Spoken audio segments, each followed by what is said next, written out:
So this is like just a spare TV because my big TV's there. So I use this for like editing videos. But to pull it out, it's because what it was, they put a radiator here, and that's where my PC used to be against that wall. Had to all be moved out. It was a right pain. So now I'm using a laptop because I thought, you know what, it'll be easier and I can have it sort of head on. And hopefully it's all right. Has it come up yet? Still unavailable.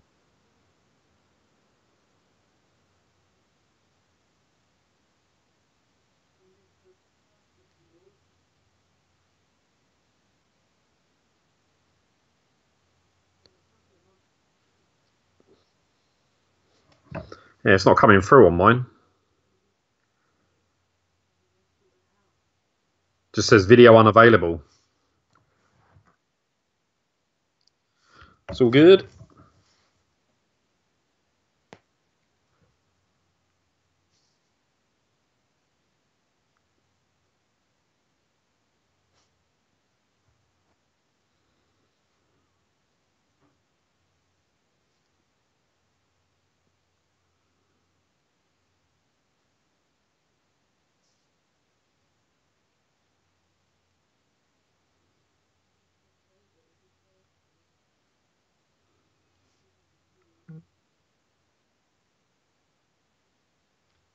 Ask me to sign in.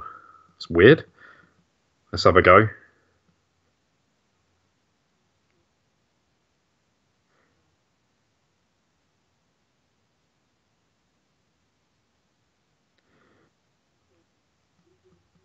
Let's have a look.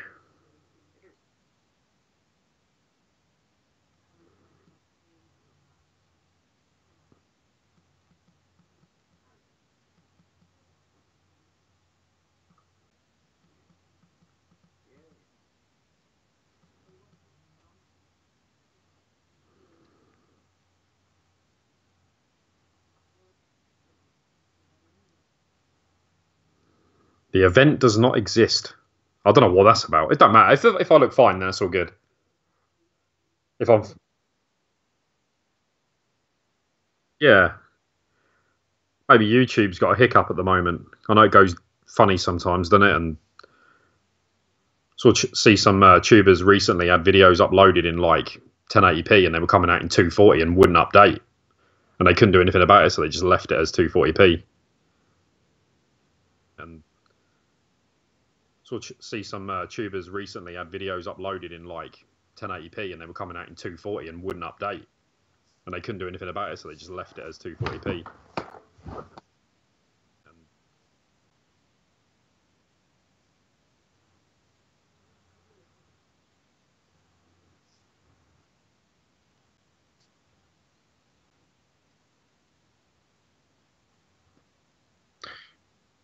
Might just be my phone.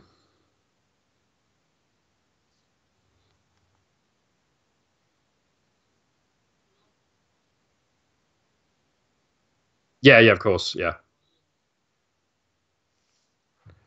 That's why I won't read it. Like, oh yeah, brilliant. Start laughing for no reason.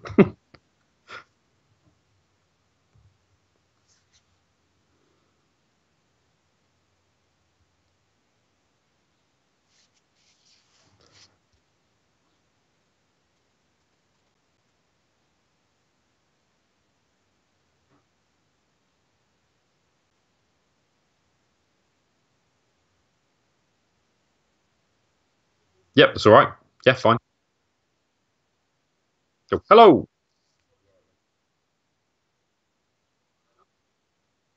Yeah, it's all good.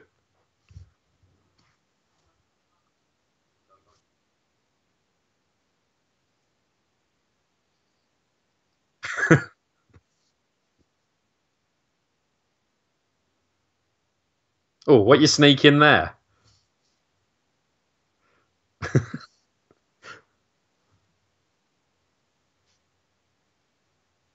Let's see if it's come through now. Still not having it.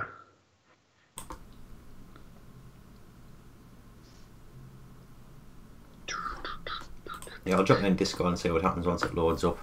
It's all good.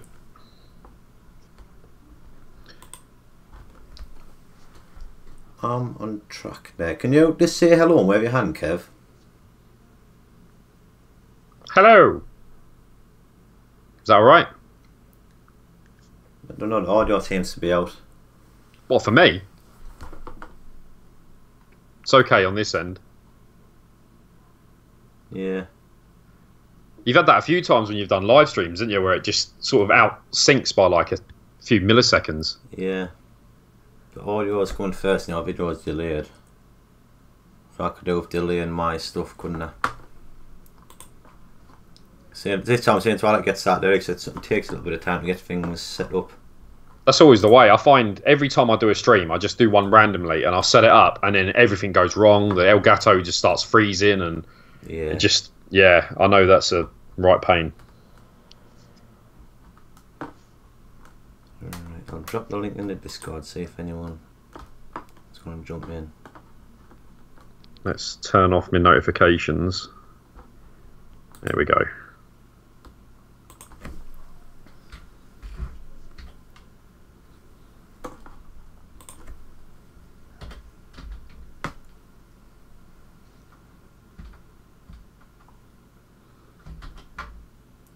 That's everyone.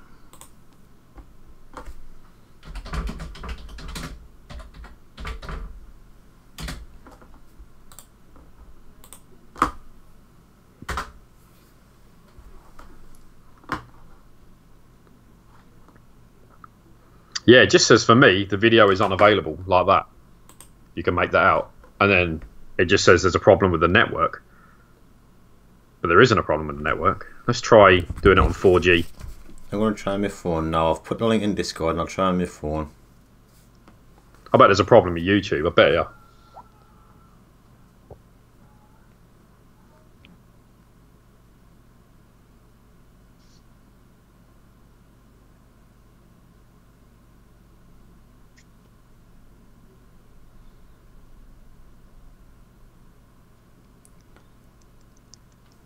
Video is unavailable. I wonder if I got it on the wrong setting.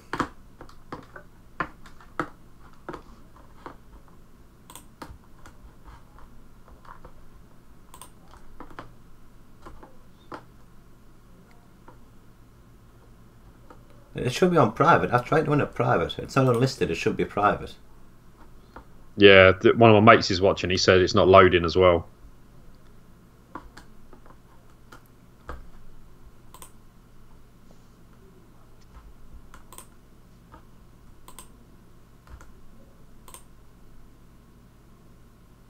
Is it that it's got to be on unlisted and not private?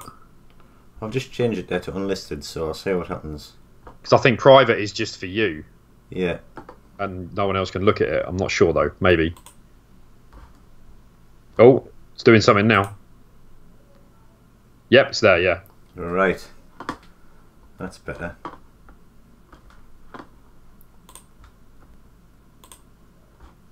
Nice.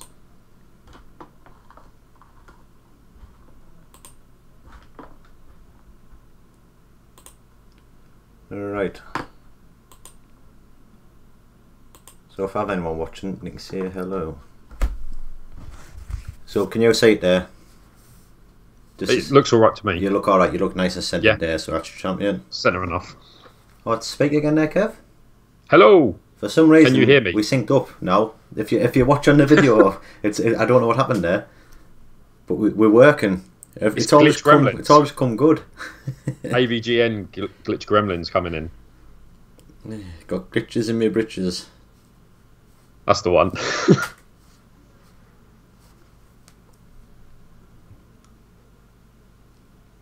Got your Zelda hat on. Got my Zelda shirt on. Oh, the beast here. How you doing, sir? Graham. Alright, yep, that's looking good. I'm happy with all that. Got the Gossip Sons of Kev Woolford. Alright. Have some more cookie. What is it? Just Milk a, chocolate. Just a Just normal standard. cookie with chocolate in it. The chocolate ones are the better, aren't they? Where it's proper chocolate.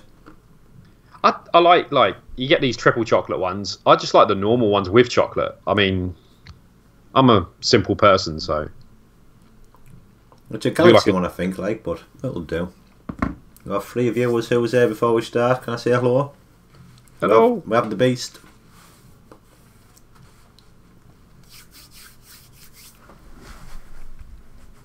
I was going to turn my little light on, but I think it's too bright for the camera. Will it turn on? There you go. Look how bright it is. Yeah, just a white outline. Just a white outline of him, yeah. Well, right, is anything you want to know, Kev, before we start? Anything you want to get off your chest? No, be warned, I have Asperger's, so some of my words may come out backwards. So that's... I wish I had that excuse, because my words is called backwards anyway. And I stumbled and stuck there. Right. Yeah, all good. Oh, hello, Jay. How are you doing, sir? Right. First part, Kev, is just straightforward. Questions. No, it's not questions. I just talk about you, basically. I tell people how I found your channel, what I know about you, if we've ever met before, what kind of relationship we have. And then I'll talk about your YouTube, if you're on Twitch, Instagram, anything like that. Try and get your social media across. And then from there, I'll talk about your first Zelda memory, and then kind of like what Zelda... It's a bit weird, it's not as daunting as it sounds, but I kind of ask what Zelda means to you and how it fits into your life. It's not as daunting as it sounds, it's just... do you collect that? Do you know? You'll have an answer, do you? Well, I've got some stuff to say, but like, yeah, I'll just wing it. I'll wing it. I've got some stuff written down, but like nothing super... It all sounds like I'm preaching. How does Zelda fit into your life? Hallelujah. Yeah. Well, yeah, it's just pretty straightforward. We're just chatting, aren't we? It's all it is. I say we're not really... If anything, Gandrog, it doesn't matter. It's like sweat now. Oh, nice t-shirt, man. Yeah, I got it from the launch of Breath of the Wild. I don't know why they go with that shield. That shield seems to be like the main one of the game, isn't it? Yeah, I think it's just the standard. If you can make it out, it's like the wooden. Like it's more like a shield. It's more like the pot lid than anything special. You can get like a bag and all that of it now, can't you? So they seem to be really pushing that shield. And... I think the whole point was that they did this before the game was like fully released. It was just what they'd seen, so they didn't know like the Hyrulean shield and all that was going to be in it. So they were like, "That'll do." Alright, then I'll hit my record button. So I'm recording as well. And right, I think we are ready to go then, eh? Okay, mate. Like I saying, Jay, Beast, if you're hanging around, if anyone jumps in the chat while we mid-session, just inform that we're not ignoring them, we just don't really want to interact with the viewers while we're recording. But we shall, if you have any questions, we'll get back to you after part 1. Right. Let's do this. Hello everyone, I'm Chris the Zelda Collector, and welcome to... Oh, so you messed up already. Messed up already. That cookie. It's the cookie. It's the cookie, man. It's the cookie. What's in it? Right, let's do this. Hello everyone, I'm Chris the Zelda Collector, and welcome to the... What's wrong with me? You ain't started laughing yet, though. No. I couldn't care when I live stream, you just got to do it, don't you? I think it's because I know I'm recording, I can get away with it.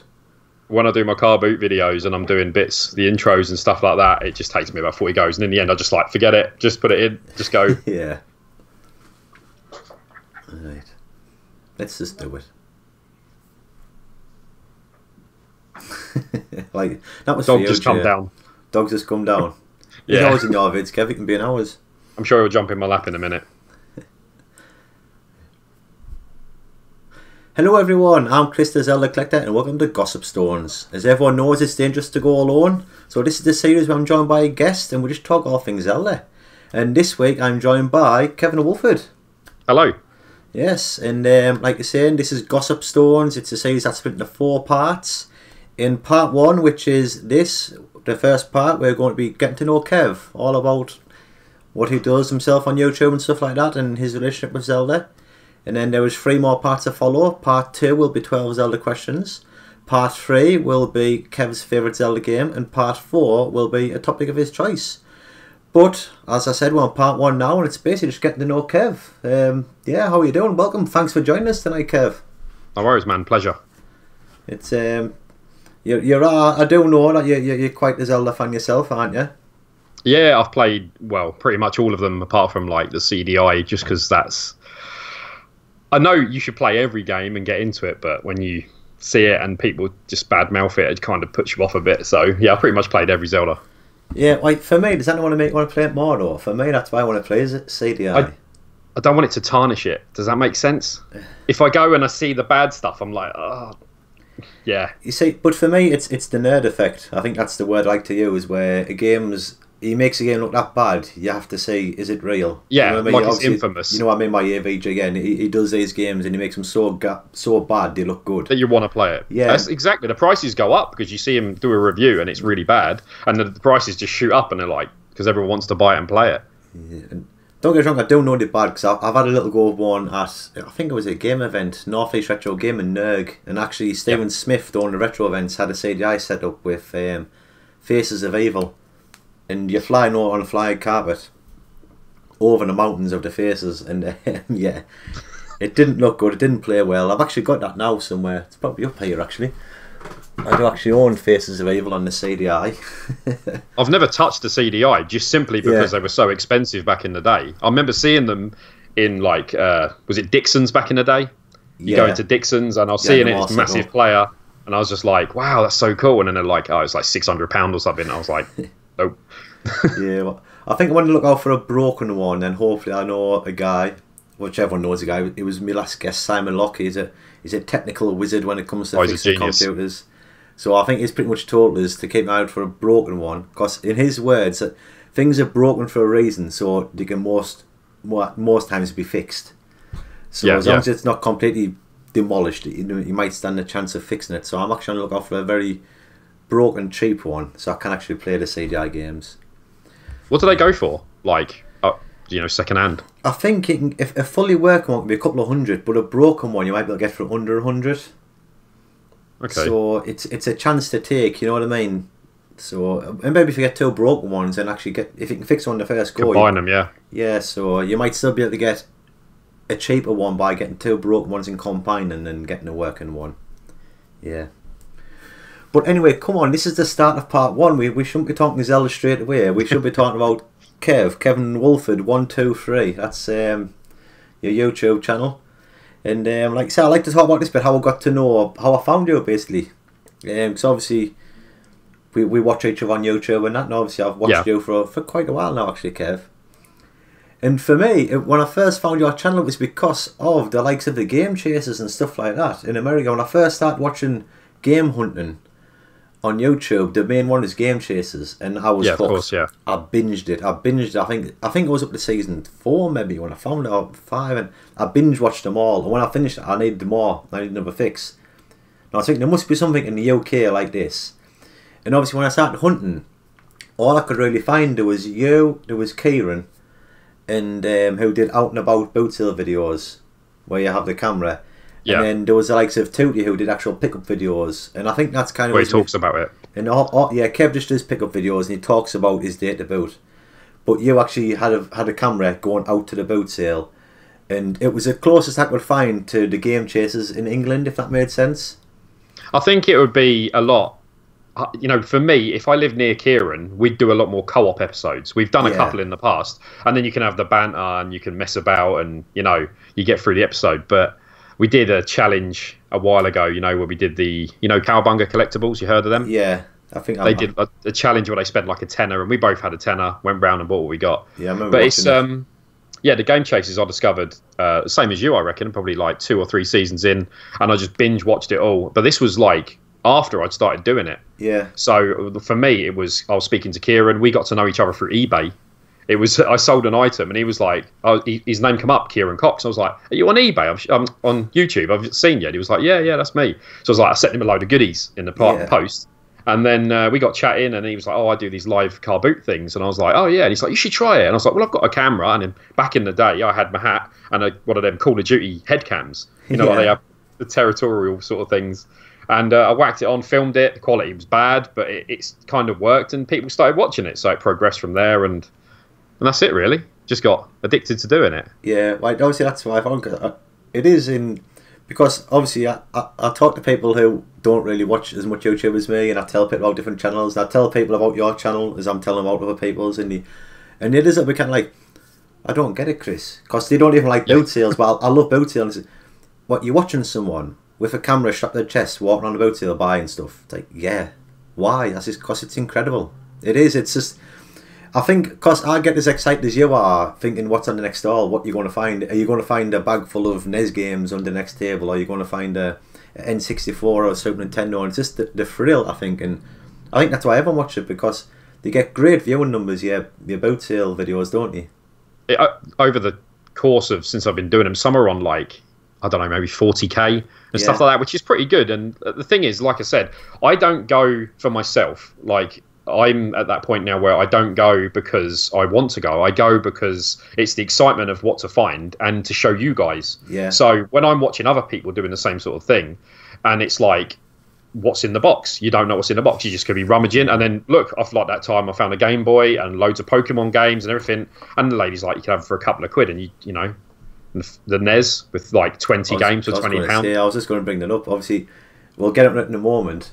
That's how I got onto NES. Yeah, what's sat behind it. But it was because of that video, because of doing what you did, why you started collecting for NES. I remember watching a video. I remember it now. It was fantastic. I think I was as excited as you were when you found it. I was watching the video and I couldn't believe it. You just pulled this bag out and a game come out, another game come out, and it's like Aladdin's cave. It just kept going, and it excited when you just like snatched it up as if I need to get this before I say what else is in the bag. I think I'll have it, and it was incredible. The whole point was, we went to the boot sale, there was nothing, and we were leaving, so we were going out the door, and then 2 more cars come in at the end, and she's like, do you want to go have a look? I was like, nah, I can't be bothered. I just, you know, when you get down, you're like, I found nothing, it's not worth it. She goes, come on, let's have a look. Went over there, and I just clocked at the bottom just 1 NES cards, just poking out a tiny bit, and I just went, excuse me, how much? 20 quid. I was like, yep, loaded it out quick, because then all the, as I say, lizards start coming in, and they're all like, oh, did you just buy that? Did you buy that? And you're like, yep, buy, thank you. And then I got home with it, I fired it up, and I just was in love. You know, when I put on Kirby, and I put Kirby in first of all, that's a great, and I just like, I'm sitting there, I was like, I'll play 5 minutes, ended up completing the game. And then I was just like, well, maybe I could get another game. Then they said the high def mod was coming out, so I just went on and on and on, and now full set. Yeah, I was just going to say, obviously sat behind you there, there's a full UK PAL set of Nintendo Entertainment System games, and it's incredible. It's quite a journey. Again, I've been enjoying watching your journey collecting these games as well, because obviously you do pick up videos when you were getting bulks of NES games, and we've all been on the journey with you as you've got these games, basically, haven't we? Yeah, I got to the end, and I put them all on the shelf. And then I started getting random ones. And you know, when you're down to the last few, they're always a bit awkward to find, aren't they? So you go in, oh, I look for that and look for that. And then some will turn up, and I put them on the shelf and clean them. And then I got to the point where I was like, I can't remember which ones I've picked up. So I got to the end, finished the list off, ticked it off, and I couldn't remember what I picked up. So I never did that final pickup video of like the last like 15, 20.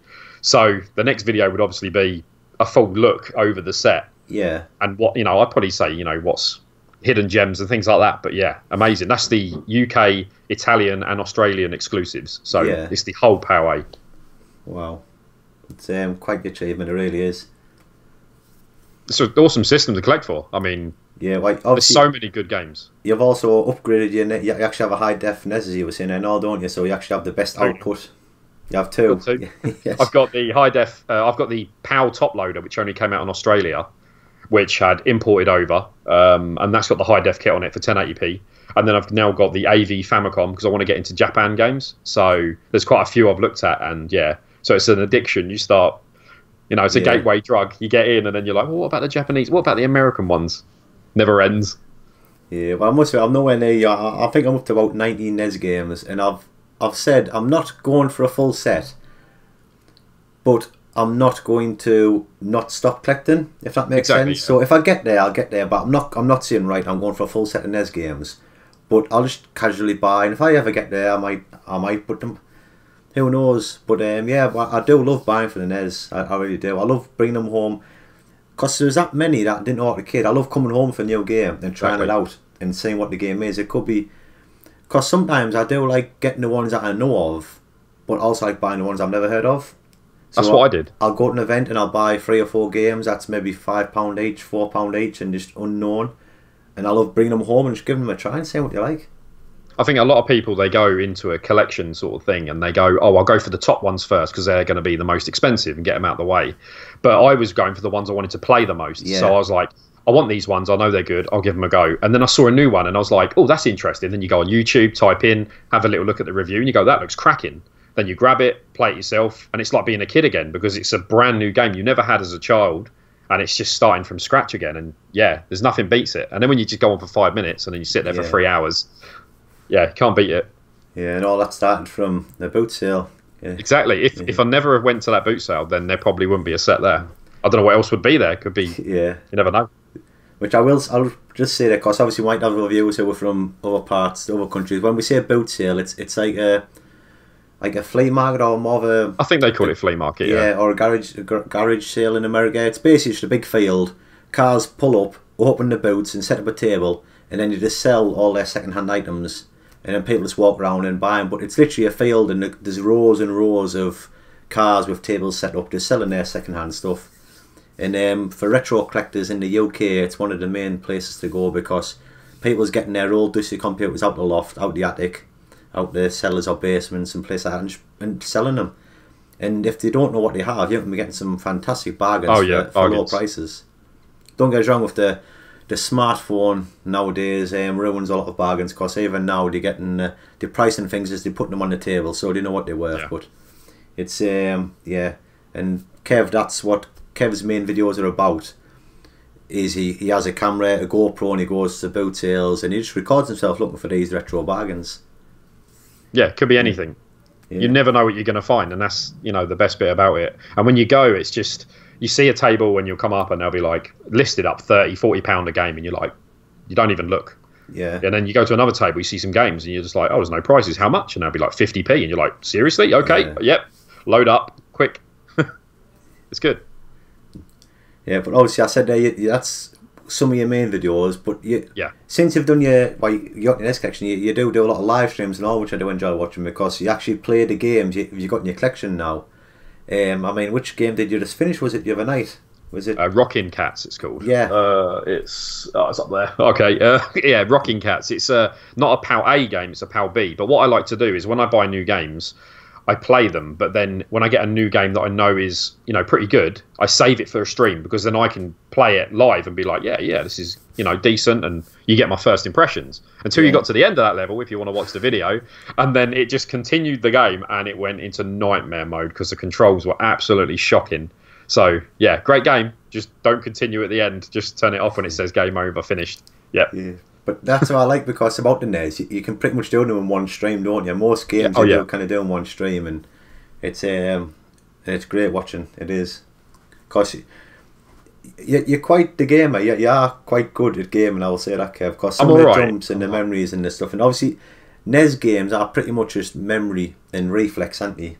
You have to be on the ball. You can be on the screen and you have projectiles coming from all over. You just got to be good. You have to have a good eye. Handhold. Yeah, it's you got to get good, basically. Get good fast to success. And you are a good gamer, I'll say that. I do enjoy watching your streams. I play everything. Like I said, I've got the Xbox One X, PS4 Pro, Switch. I'm a gamer at heart. I've been since a child. My mum got my first NES, and since then gamed non-stop pretty much.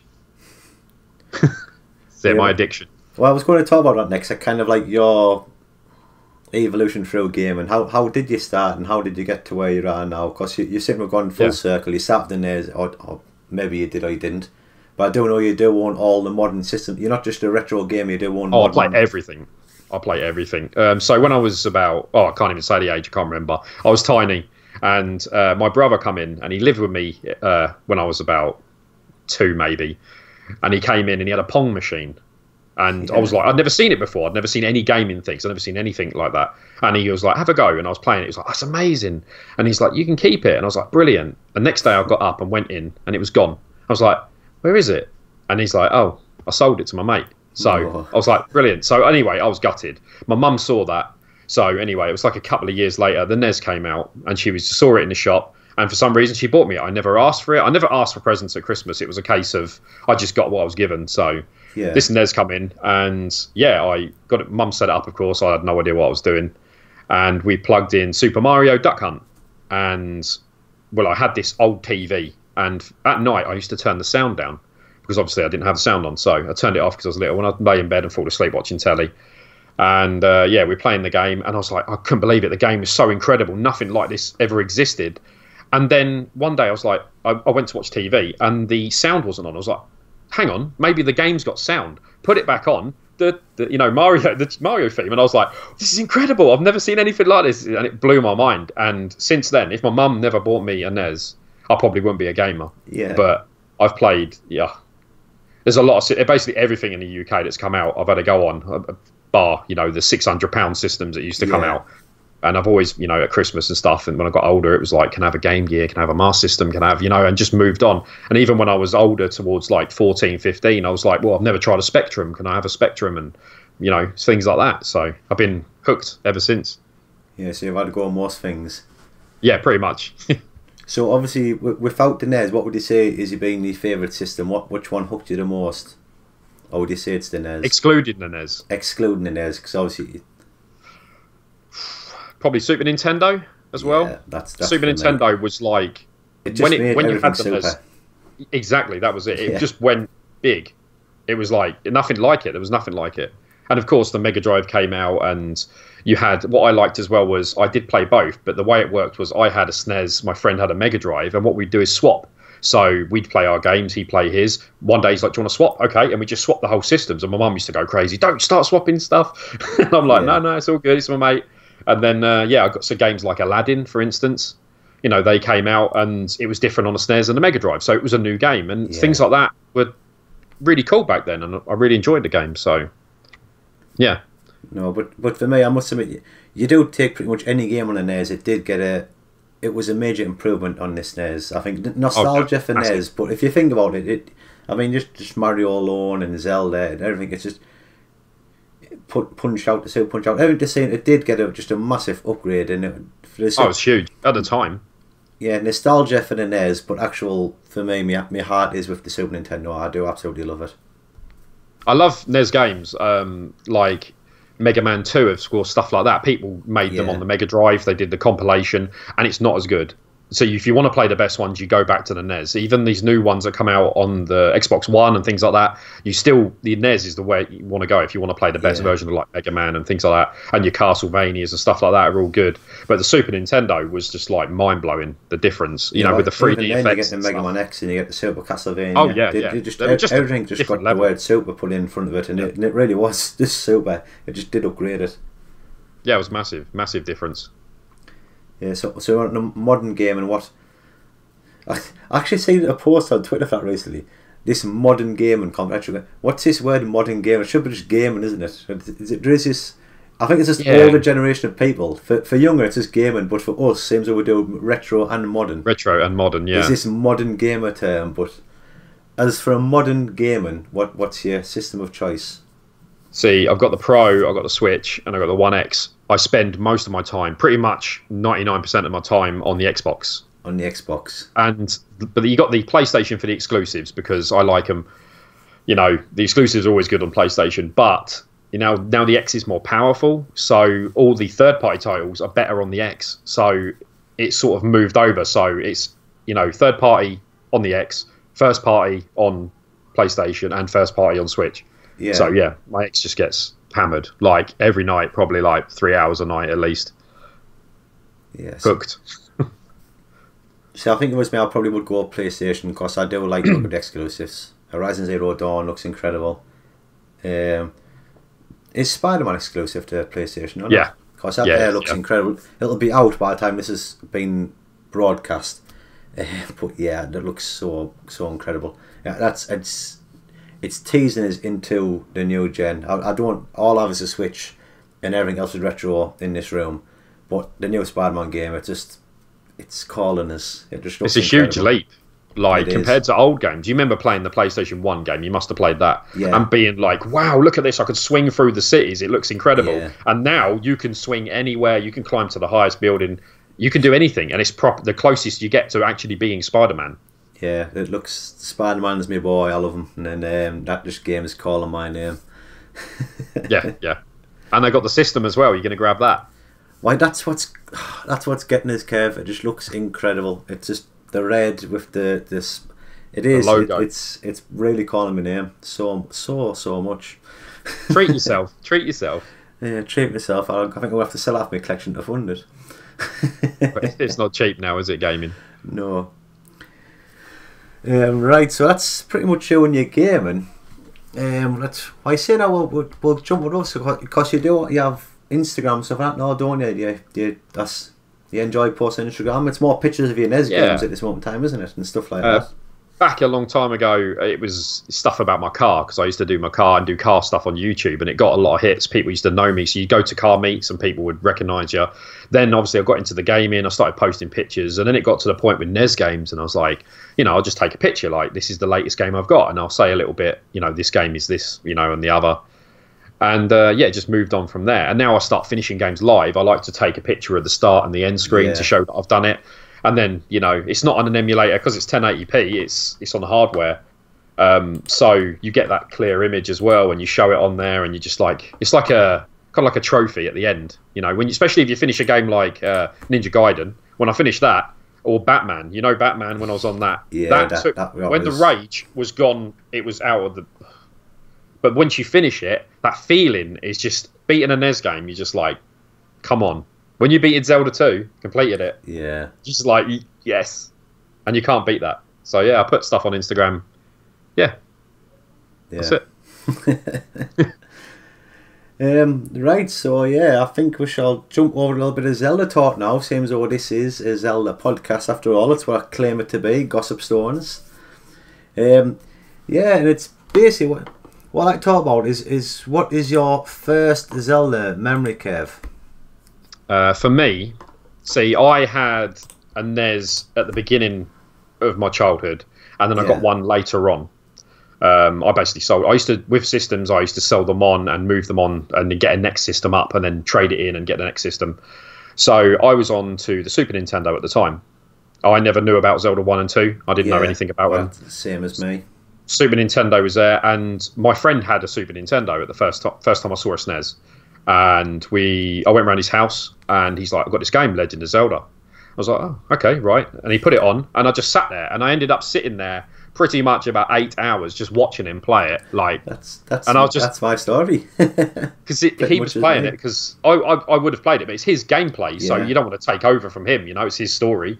And I just sat there and watched it non-stop, and he was like, yeah, I'm going to go to bed now. I was like, yeah, I'll come round tomorrow. We'll do it again. And then came round until he finished it. Yeah. And that was my first experience with Zelda. And then I moved on to the NES again. So I never got that game at the time because I didn't have the SNES. So the NES came along again, and I had Zelda 2. I think it was Zelda 2. Yeah. I put it in. I died about 40 times in 10 seconds. And I was just like, I don't get it. I can't. I just couldn't fathom it. I didn't know what was going on. So anyway, took it into a shop, traded it in. I got £1 for it, cart only. Oh. £1 is all it was worth. £1, and I was like, "Yep, take it." With a few games, I just chucked it in, and never went back to it. I was like, that was it. So that's my first memory of it. And then of course moved on and got my own A Link to the Past, and never looked back with that. Right, that's strange because my memory, as I've said before and plenty of times, it's mirrored yours a little bit. I went to my friend's house and he was playing Link to the Past, and I watched him pretty much play the game, but I helped solve the puzzles, so he was more he was doing the game, playing the action, while I was like over his shoulder saying, can you run that bookcase, get the book, how about we need that symbol, looks like that medallion, let's get that medallion to open that, and stuff like that. And for me, so I watched him finish it. Then it was years later that I seen the game and actually got it myself and played it for myself and thinking, I remember this. And then that's when I fell in love with it completely, because I did that before. And it's strange, but that happens for many games. There's many games where I can remember that I didn't even play. Yeah, that I watched my friend play. I think Metal Gear Solid, I think I did that on the PlayStation. I watched one of my best friends finish that. I didn't.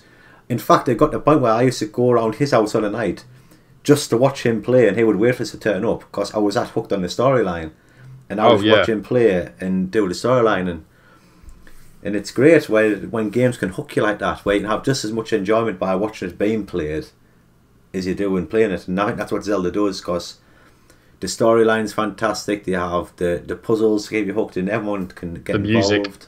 The music. Every game has got its own music, and every bit of music is fantastic. Yeah. Even on like the lower end games that people don't like, some of the DS games, there's still great music. Oh, the Lost Woods and Link to the Past, though, that's just so happy and energetic. I love that. It's just nothing like it. No, when you're actually walking up, looking around, and the first time you find the Master Sword, and you're just like, what is this? And nothing like it. You can't beat it. Oh, I say many times, that's my favourite scene in the game. When you go to the Lost Woods and you go into the clearing, and the animals are running past, and it's all foggy. Going. Yeah, it's incredible.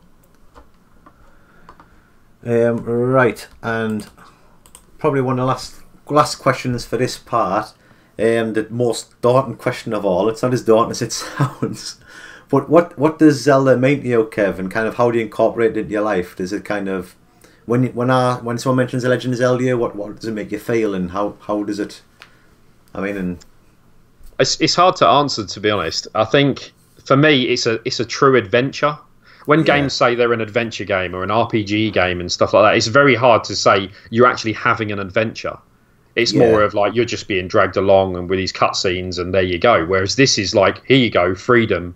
You do what you want. If you want to go that way, you want to farm, get some hearts and stuff. Whatever you want to do, it's down to you. Yeah. So I kind of feel it's, I don't know, not a way of life, but like, it's not a way. It kind of obviously. To me it is, because obviously I have a shrine set up in my room, and I'm doing this right now, talking to Zelda. Yeah. But look at you now, you've got a Zelda t-shirt. I know I'll probably ask for this benefit, but I can see Majora's Mask over your shoulder, and I can see a Link on the shelf behind you, and you've got them in your life, you know what I mean? And yeah. It's strange how a franchise can take over without even realising, if you know what I mean. Oh yeah, like when I'm playing a Zelda game, I'm hooked. Like it takes a special game for me to carry on playing. If I put a normal game on, I'll test the game, and I'm like, after 5 minutes, I'm done. If it doesn't hook me straight away, then I don't give it the time. Sometimes I come back to them, but with Zelda, I find I put them on and I can't stop. I just want to play it, and then when I'm not playing it, I'm thinking about playing it, and then I want to go back and play it again, and it's just. Breath of the Wild, I think you would finish it before I started my stream. that was. Well, in fact, I own your Breath of the Wild now, don't I? I've got it. You sold me your collector's edition Breath of the Wild. Because my Switch broke, and I'd sent it back already twice, and they just said, get another Switch, and I was just like, I'll leave it for now. I'll get another one another day, and I did, and it's all back again. But I thought, who would want this, cheap, because it gets it in your collection. I think I paid less than retail, and that was including postage, Kev. It was a fantastic deal. Yeah, it's all good. I thought if anyone, literally, I was like, I'm selling it. I'm calling you. There was no one else to call. You're going to want it. And I was like, yeah, do you want it? And you were like, oh, I'm a bit busy at the moment, but yeah, I'll do. Call me back. I think I was at the zoo with my family at the time. Yeah, that was it, at the zoo. Yeah, I want it. I'm trying to whisper in the corner on the phone as we walk past the elephants. The wife, who are we on the phone to? Spending money? Spending money? No, honestly. She can sense it. She knows when I do. Oh, that all ladies do. But yeah, it's just way of life, I think. Yeah, it is. Like you said, it is without knowing. But like you say, well, obviously, I just thought this now, but obviously for you, it's a way of life. You actually got to go and play the Breath of the Wild and all, didn't you? Yeah, that's right. Yeah, and obviously you actively went out and applied for that, didn't you? You had to apply for this.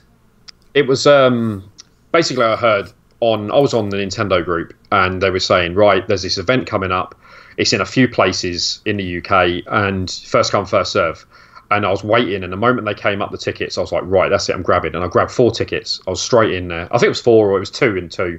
And we just said we're going to go down. I think it was in Birmingham. I think it might have been Birmingham. I was like, okay, we're travelling there, no doubt we're going. We're going to test the Switch. And it was the first trial with the Switch with all the new games. And I knew Zelda was going to be there. And I'd been watching videos, of course, other people playing them and stuff. And I was like, well, I want to play it. I want to try it out. Now, I never know at the events if it's just a demo and they've got like a certain sandbox and then it just cuts off. I always wanted to know that. I should have asked at the time. But so I got there. We got to the event. I went with Kieran, my friend Jake, and the missus, and Amanda's brother. And that's the missus' brother. And we got there and they give out these cards. So you queued up. It was like really, Nintendo was really strict. They were like, yep, stand here. you know, queue up, and they were like, here's this card. Everyone gets a card to play Zelda. And it was like, oh, we've got 20 minutes to play Zelda. So we went off, played 1-2 Switch. And I'm playing 1-2 Switch. And they're like, oh, Zelda, I forgot. Looked at the card, run out of time. So I run over there. I was like, my time's up. Can I come? And they were like, no, you have to come back at the end of the whole event. So I was like, okay. So we carried on. We did the whole event.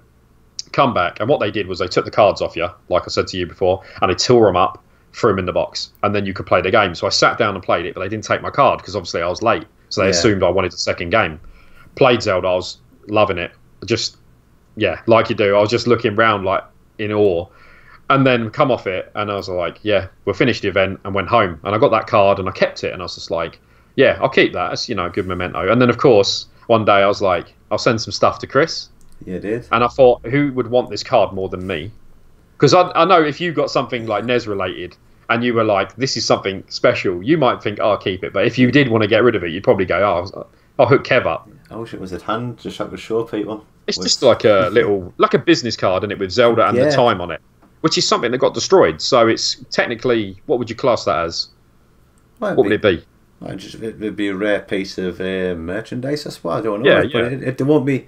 There'll be a few because there'll be people kicking, but there won't be that many kicking up because it would have been destroyed. And they'll got destroyed, yeah. And actually, a used one, I suppose, yours is a memory of you because you might have some blank ones that haven't been written on yet, but that's actually been used, so it's quite good. Yeah, I'm pretty sure everyone was getting them destroyed there. No one had them to keep. So I was blown away when you sent us it. Like, I was chuffed because it's quite good now because it's a memory of Zelda, but it's also like a memory of you. So it's double meaning. It's gone to a good home. So it's a good memento for me to keep. Okay. Yes, so I think I tangent on a bit there, but I think that's end of part one. Thank you so much for joining us there and discussing Zelda, Kev. No worries. Thanks for having me on. No problem at all. Like you're saying, we're actually going to hang around and record more. This is part one. There is 3 more parts going to be recorded. And in the second part, which you will see next week, I'll be asking Kev Zelda? I should be asking Kev 12 Zelda-related questions. So please come back then and see what he says. Bye. Bye. See ya. Right, Champion Kev. That was brilliant. Good bit of crack there. Nice. Yes, really nice. I'll just stop recording that there. I can start again. Oh. Hello, Will. How you doing, mate? You alright? Will's in the chat now. We should have 5 viewers. Let's have a roll call. Who was watching? Let's say hello to everyone. You can't do your whoop whoop, so you're going to have to do it in real life. Sorry, mate. Whoop, come on. Whoop, whoop, whoop, I know I don't have it on there. That's my favourite bit, that is. I'm going to finish off my cookie. That's my favourite bit. I love it. The whoop whoop. It's just so funny. I don't know why I decided that mix. I just I was looking for gifts and I seen a dancing one. And for some reason I just thought, the tingle one made me laugh as well. Because especially because Gav, like, it triggers him. It makes it even better. He's like, I hate them. No, but I seen them with doing his arms. And I just, for some reason, thought that's Zoidberg. It's the boneless, isn't it? That's what it's called. The what? Boneless. The bone. I don't know. What would he do? Bit of boneless. Yeah. I should have been recording that. Oh, no. Yeah. But again, I like the other one where, because it gets people so wired. Where I have Navi saying hello with CDI link. They just get people so wired that. What have I just witnessed? What's that? Abomination. Yeah, cause you hear the hello first, and what's that? It's Navi. Then all of a sudden, CDI link's waving away. It gets people. I love it. Why do you go people interacting all? Because people seem to love it. Oh, it's great. I think it's brilliant. Great idea. I wouldn't have a clue how to do that. I'd probably break something and my PC would probably crash. That's my luck when I stream. I always have it with the Elgato. You'll be streaming and then it'll go, you've had it before, it goes pixely and like sort of locks up a bit. Yeah. And the only way to do it is to reboot it. I couldn't work out if it was the cables or anything, but it just happens. Yeah. No, I just make them on my iPad on editing software. And I basically make it with a plain green background or a blue background. Yeah. Then when I transfer it into OBS, I just literally chroma key it so the background is all see-through. So it's all a little bit of work, but once you're up there and running neat, you're just sorted. So right, our second part is our 12 questions, Kev. Okay, I've got some written down. Most of it's being winged. That's how I like it. I like it being winged. Like you say, they do just some serious, some joke. You just, to be fair, what I like about this bit is just answer any way you want. If you want to be serious, you want to be jokey, you just do whatever you like, basically. That's what it's all about. And yeah. So you like that one, did you, Jay? And the Beast still here, so we have Will, Jay, and the Beast. That's Graham. That's my mate. That's Graham. He's my Xbox buddy. Is he? Yeah. Well, we're chatting in the last stream of yours, actually. Yeah. Alright. What's going on in here?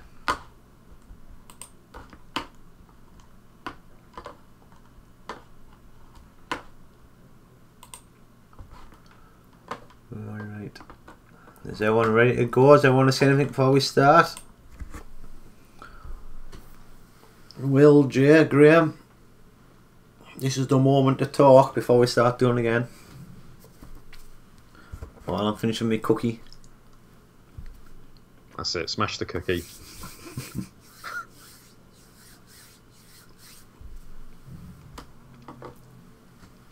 Yeah, but that PS4, I so want one. I'm actually. Oh, they're smart. They do look nice. I might be able to get somewhere new with a bit of stuff to sell. I've got a load of comics I'm going to sell, which might be able to get us up to about 80-90 quid. Got a few bits and pieces. I've got a few bits of trade. I might be able to get somewhere near. It's like, was it 380, I think? Are you going for the Pro? Yeah, I want the Pro. Yeah, the Pro is a leap. It's massive. Like when you play the original PlayStation and jump up, you got the 4K TV. No, I don't have nothing like that. But right, when you get a 4K TV, it's just a different level. Like I want it for me. My main thing is I want PSVR. That's what I want a PS4 for. PSVR. Oh yeah. That's all I want it for basically. Yeah. So I thought if I get the Pro, because there's talk of a new PSVR coming out, and you know it's going to be optimised for the Pro. So I think there's already one out. I think there's two versions. The first one didn't support HDR. So the annoying thing was you'd use it and then you'd have to unplug all the wires and then plug all your cables back in. So people got annoyed. So they brought a second version out and then nuked like the first. So at one point you could get the first edition for 70 quid in Tesco's. Right. So they knocked it right down. The second one supports HDR. So I think that is the next one. I'm not sure if there's another one. I'm not sure yet. But I think that's what there is. So all the new ones you buy will be version 2. Yeah, guys. Right. Yeah, let's see. I'll see what happens then. But obviously, that's what I'm wanting for PSVR. So I thought if I get a Pro, at least I'll be kind of future-proofed a bit for it. VR makes me sick. Like I've tried it, I love it, but after a minute, I'm like, so you know when you get travel sick, where your stomach starts going and you're like getting watery mouth. Yeah. So yeah, it really makes me ill. So otherwise, I'd be straight on that. I'd have the VR and the Oculus Rift and yeah. Jesus dropped a question. That's actually Will J. Graham. If you want to leave a question for Kev, we do it under part 4 at the end of the last one. So if there's any questions you want to ask Kev, I'll see if I can squeeze them in. Obviously, if there's loads, I can ask 1 or 2. Top NES game, worst NES game. You know they're going to be NES related. Oh no. There's everyone when they say top NES game, it's like, how do you pick it? Yeah. There's so many good ones.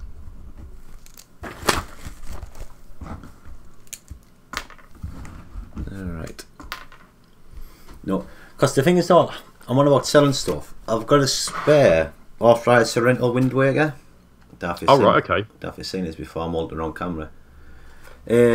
Like I said, and stuff, but you could never find them. I found this by chance. Mine, both of them by chance, just on eBay. They didn't know what they were, but now I don't know if people's getting wins. So there's 2 on eBay. One's like buying now for 100 quid. One's for 200 quid. I'm just going to chuck that on for 50 quid or something to see if I can get a quick. Cost someone watching one of them. That's the thing. I'm not. If you do it cheap and they can't refuse it, then they'll snap it up. If I might just chuck it on for 50 quid, 60 quid. If I'm way undercutting what they're up for. Oh yeah, I'll be happy to sell that. I'll just chuck it on. So, see, but there's people saying, "Oh, people know what they are now," so you're getting people putting them on for straight up money. So I might try putting one on for just half the price or 50, 60 quid and see if it sells. You know what I mean? Oh yeah, they'll definitely buy at that sort of price. Yeah. Can't refuse it. Hopefully. I see it all goes towards a pot. I'd love a PS4 now, like. Yeah, right. Right, let's get into part 2. The time's at 20 to 10. Shall I try and keep it half an hour max, that's all. If it's 10 minutes, it's 10 minutes, but we'll try and keep it half an hour max, if you know what I mean. Yeah, okay. Alright, I'll hit the record button again.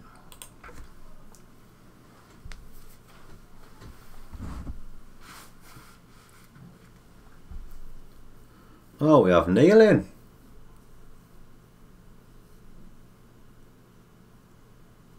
That's a good one. I just have to write that down. How you doing, Neil?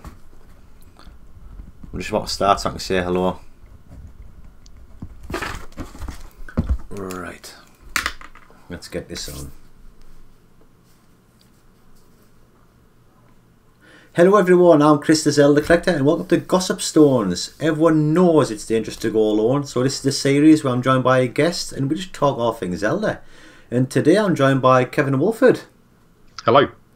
Yes, and today we are on part 2, which is 12 Zelda related questions. We have done part 1 already where we get to know Kev and we just have a little chat about Zelda. This is part 2, like I just said. We've got part 3 and 4 to follow. Part 3 is where we talk about Kev's favourite Zelda game, and part 4 is where we talk about the top of his choice. But today it is 12 Zelda related questions. Are you ready to go, Kev? Okay, this is going to be the worst bit for me because some of these questions are hard to answer. So yeah, I'm ready to go. Yeah, like a lot of them's just best and worst and stuff. Yeah. Like that, but there's a couple in there where I do like. I did enjoy thinking of questions to ask people. So yes. So the first question is basically just, what's your best version of Zelda, Ganon, and Link? And it can be from any game. You can pick one from a game, or two from a game, or all from a game, and just basically, what's your best version of each character and why? Okay, right. So the best version of Link for me, that's what I'm going to go for first, is Breath of the Wild Link. Because he's stripped back. He is literally, everyone else he's got the outfit on, he's ready to go. The sword's just at your hand, you know, it's round the corner, you get your shield, done. Whereas that version, he's stripped back, he's got nothing but his boxer shorts, and you're walking out into the open for the first time, not even got any shoes on, and you start with nothing. And the art style for that character, for me, is the best art style. I did have, you know, when the Wind Waker come out, a lot of people were either like, I love it, or they hate it. Marmite. I had friends that were saying, I don't like it. Friends, you know, I liked it. I really enjoyed it. So when they brought this new version out, and it was like the most modern sort of, it's the closest you get to a real Link, if that makes sense. Yeah. So for me, the art style on that is fantastic. And so far, it can't, apart from Hyrule Warriors, you know, it can't be touched. I like it because you just said it's a more realistic version, but it does still have like the cartoony, like anime type style, you would say. Cell shaded, sort of, a little bit. It's not gone full. I think it'll age well. You know what I mean? It's not like it hasn't gone too realistic, as in the sense when years to come. Because we always think we're at the pinnacle until we get a generation down the line. Exactly, and it gets better and better. But it's a bit like Wind Waker. I don't think that's aged really well because of the kind of the style they've gone for. Yeah, and with the HD remake, it's even better. Yeah, I'm a total agreement there about the art style on Breath of the Wild. I think it is fantastic. Yeah, I couldn't fault it, to be honest. The worst Link is definitely the CDI one. I haven't, as I said, I've not played the CDI ones. I've seen footage of it, and I've just been too scared to touch it. I just don't want to put myself through it, if that makes sense. I'll just rather leave it and have a happy memory than play it and be like, oh, what am I doing? So the art style on that, he just looks weird. I mean, you've seen him walking along, and the animation, like you said, you've got your hello to the guy. Like, it's just there's nothing about it that's interesting. It's just creepy. Yeah. So that's my worst one. I don't know if you think that's okay. Yes. Yeah. Totally.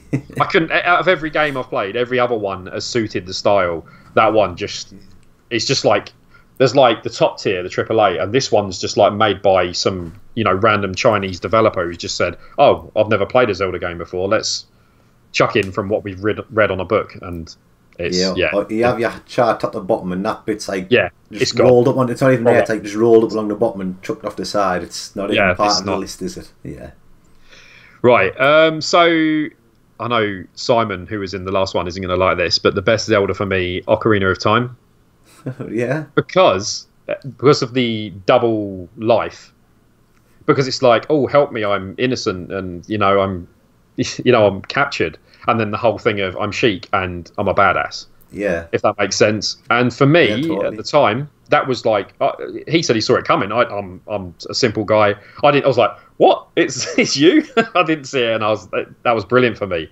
And I mean, there's other characters, other Zeldas that could be better, but for me, that's got the most role. I mean, in Breath of the Wild, for instance, she's powerful. She's got the ability to hold back Ganon, whereas this one, it was just I didn't expect it, and for me, I like that in a character. So she's got a double life, and I think that's quite cool. Yeah, well, I watched a YouTube video about someone saying it'd be cool to get a game because in those 7 years of her becoming Sheik, exactly. It must have been quite, because she obviously she was quite skilled fighter and all this kind of stuff. She knows how to get around in that, and as if she got trained by him. It'll be a progression. If you think what she must have gone through in those 7 years, it's quite a transformation. People don't think of it, do they? No. What's happened? You don't know what's happened in this time, and it would make a cool game. It happens with a lot of games. You play a game and you're like, well, what happened to that character? You haven't seen them all this time. They could always do spin-off games. Yeah. So that's what I love. Never know. All the questions. One day, you never know. Yeah, could be great.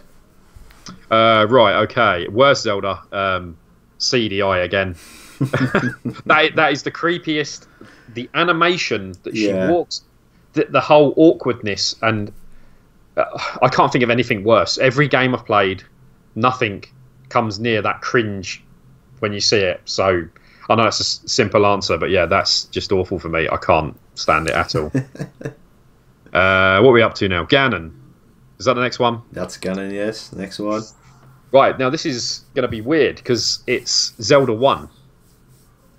Yeah. The original Zelda. Because when you're told the kind of plot from the instruction manual and what's going on, you hear about this dark force that's basically like a demon that you cannot touch, and he's like rules everything. Yeah. And you're going around the dungeons, and you're I don't know if you find it easy, but all the bosses, I walked through Zelda 1, and my first ever proper playthrough was last Christmas, and I walked through it, and I was just like, this is easy. I'm just stabbing people up, they're dying, get to the boss, couple of stabs, and they just drop. Yeah. Did you find they were quite easy? Yeah, there's only two dungeons I struggled in. Obviously, I streamed it, and I used a guide as... Oh, yeah. But only to get from one dungeon to the next. I never use it as a cheat guide. I basically just how to get from dungeon 1 to dungeon 2. But yeah, I never really struggled apart from like dungeon 7. I think that was only the dark nuts what kept getting us. But apart from that, once you get to like the final dungeon, Ganon's dungeon, and you're walking through, the music's kicking in, and it's like it's sweating time. You're ready to battle, and it's hard. That dungeon isn't easy. That ramps up to 10 from that dungeon. You've got your potion. Is it the blue potion? So you got the 2 uses, and I used both uses, and I was just at Ganon with my last bit of health. And you're in the room before Ganon, and you hear him roaring in that next room. You do, yes. And you're going, I've got like 3 hearts left. I'm going in there. I'm probably going to die, and I have to do all this again. And then you get in there, and after you've got the arrow, it's a silver arrow, isn't it? Yeah. So you get in there and you fight him, and you're sweating, and you're panicking because you're going to die, and then you finally defeat him. And he's a menace. He's invisible. He's teleporting around, and that for me, I think, is a great version of Ganon. It's iconic for the time as well. And then you beat him with the arrow, turns to dust, everyone's happy. So for me, that's my best Ganon. I like that. I like how you offer Zelda 1, the original. Yeah, I played, as I said, I played 1 and 2, so I went back and finished them over Christmas. But I did 2, then 1. Yeah. But yeah, number 2, you didn't really see Ganon, just flashed up, so it didn't really exist in that. So I didn't say anything about that one. But yeah, the worst for me, Ocarina of Time, Ganondorf. Oh really? Yeah, he's not. I didn't find him threatening. Like, he just wants to play tennis at the end of the game. That's all he's interested in. And a lot of the bosses in that game are quite freaky, and they had certain ways of killing them. But then you get to Ganon at the end, and it's just he's taught you how to do it by fighting other bosses in the game, so you know how to fight him. So when you get to him, he's not as threatening because you're like, it's just the tennis. We'll just play tennis with him, and then you beat him, and then he changes, and you just thrash him. And I never had trouble with that. I never died. I've never died on him today. So, and I just think he's an ugly character. What about the fact that the whole time you're in that dungeon, he's playing the piano? Well, I never thought of that. that makes him pretty badass in my sense. Because if you think when you're running up the stairs, when you're walking that room, he stops playing and turns around and looks at you. So basically, he's just been sat there, just like while you're just chilling, just waiting to play tennis. I just didn't find him that threatening compared to other games. So, and the character on Ganondorf himself is, it's not great. I mean, at the time, Ocarina of Time blew my mind, but the Ganon was a bit, wasn't the best. But yeah, that's that one. Right. Yeah, well, good choices. I can agree with most of them. I think they're very good choices. So yes, so okay, and over to question 2. And question 2 is, what's the best and worst overworld game? Like the map, I found I was finding it hard to say this one. Like a version of Hyrule, so it's either like a Wind Waker Hyrule, or A Link to the Past Hyrule, or Termina. Yeah. Okay, well, if you mean like the map, then I'd say A Link to the Past. Yeah, well, just the overall, the map. I love the areas, the world the it's set in, the world, and then obviously, when you teleport to the Badlands, basically, and everything's gone horrible. Like everything about it's got its own identity. A lot of the games, I mean, playing like Zelda 1, and you're walking around, there's not really much to it. Whereas you play Zelda 2, you've got more places to go and talk to the villagers and stuff. But with A Link to the Past, there's just so much to explore. Yeah, and it's massive for the time. That was massive, and for me, I just enjoyed it. And there's so much to discover, and there's always hidden bits everywhere. So it was very unique. Can I do my worst? Yeah, of course you can. It's always best and worst. Yep, Wind Waker. Wind Waker. It's not the whole style, but for me, I hate water. The whole I don't know what's underneath water. So when you're doing the travelling in the world, when you don't know what's underneath the sea and you're like, what could be under there? That whole thing freaks me out. I can't stand it. So for me, that really ruined my experience. I enjoyed it. I finished the game. Yeah. But I got through it like, seriously, I've got to sail again. And that, for me, I didn't enjoy. You see, for me, it saved itself because, it's a version of Hyrule. I love the game, but like you say, I'm not a massive fan of the water, but it is... Yeah. But it saves itself for the fact that Hyrule is there, and when I got took under the water and the Hyrule was still there in the bubble, it blew me away. And just when you got there and you had the pictures of the sages from Ocarina of Time on the windows and stuff, it just blew me away. And that there kind of saved that version of Hyrule for me. I loved it. You know what I mean? It was incredible. But I know what you mean. The water.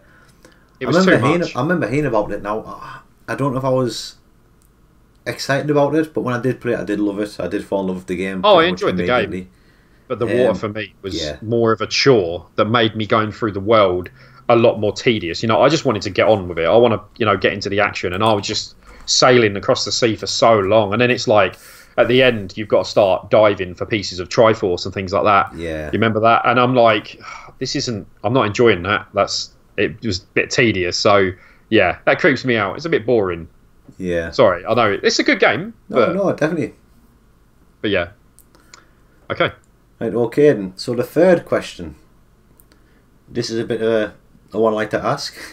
In Ocarina of Time, when Link equips his iron boots, he sinks. But when he unequips them or puts them in his bag, he floats. Can you please explain this logic? And it's been said before. I think you might have this.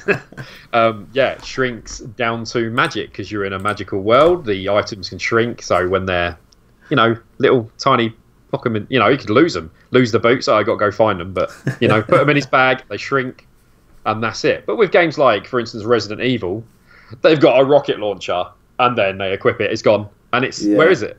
You know, that makes no sense but this is a fantasy world, so as it's a fantasy, they shrink. That's it, magic.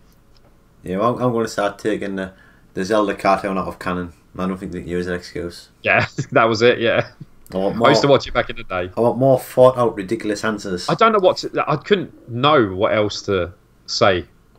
No idea. Unless he's got some magic shrinking potion that he's got in his pocket. Yeah. Okay. Same as feather boots and all, isn't it?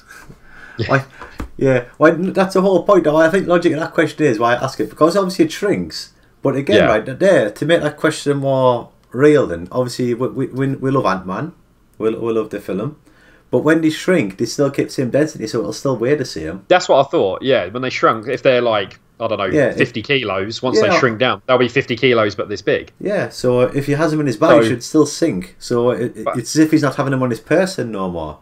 Yeah, I guess then just magic. Just magic that keeps it. He puts them inside his feather boots to make them like when on the floor. When he's got his big Goron sword, you know, this massive 10-foot long sword, and he puts it away, and you switch to another sword. Where's it go? Well, it's just a tiny sword, isn't it? But it might not weigh as much as the boots. When you have iron boots that weigh that much, they make you sink. Yeah, exactly. I mean, if you have a bow and arrow, you can shrink that, put in your bag, and it won't weigh much. But if you have iron boots that make you sink. I bet it's a pain to sort for him though. When he opens his bag and he's like, oh, "Come on, where's the another bomb chew? Move that out of the way." There's little key rings on the side and stuff. Yeah, that'd be good, wouldn't it? Yeah. Come on, they're moving swiftly on. Just straight up, best and worst item and why? I'm going to go for a simple one, which is the Ocarina, Ocarina of Time, because. When in your life would you like to own something that can actually control time of day, the weather, things like that would be wicked. You know, you go out, you want to go out to the beach. Oh, it's raining. Play the Ocarina. There you go. Yeah. And I mean, controlling time. You know, I've got to wait for the post office to open. There you go. So things like that. I think that's amazing. I think the Ocarina is like the top item for me. I mean, the Master Sword's cool and all that, but at the end of the day, controlling time. If you could do it in battle as well. Yeah, you could sort of like rewind time and stuff. That'd be wicked. But yeah, the Ocarina, I think it's fantastic. My favourite. Good call. What are we on to now? Is it the worst? The worst item. The Deku nuts.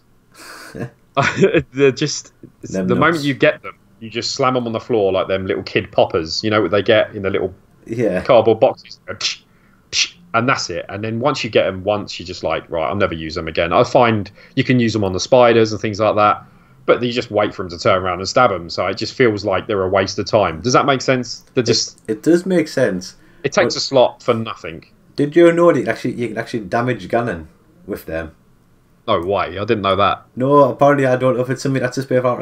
Can you actually end the game by killing him with Deku nuts? I don't know because you have to hit him, stab with the sword. But do you know, I think where you have to hit his tail and you can either use like the big Goron sword or a hammer. Yeah. I think you can actually use Deku nuts and actually does damage to him for some reason. I know when you play tennis with him, you can do it with the glass jar, can't you? Yes. Is that true? Yes, you can smacking it back. That comes from Link to the Past, where you can use the net to reflect them back.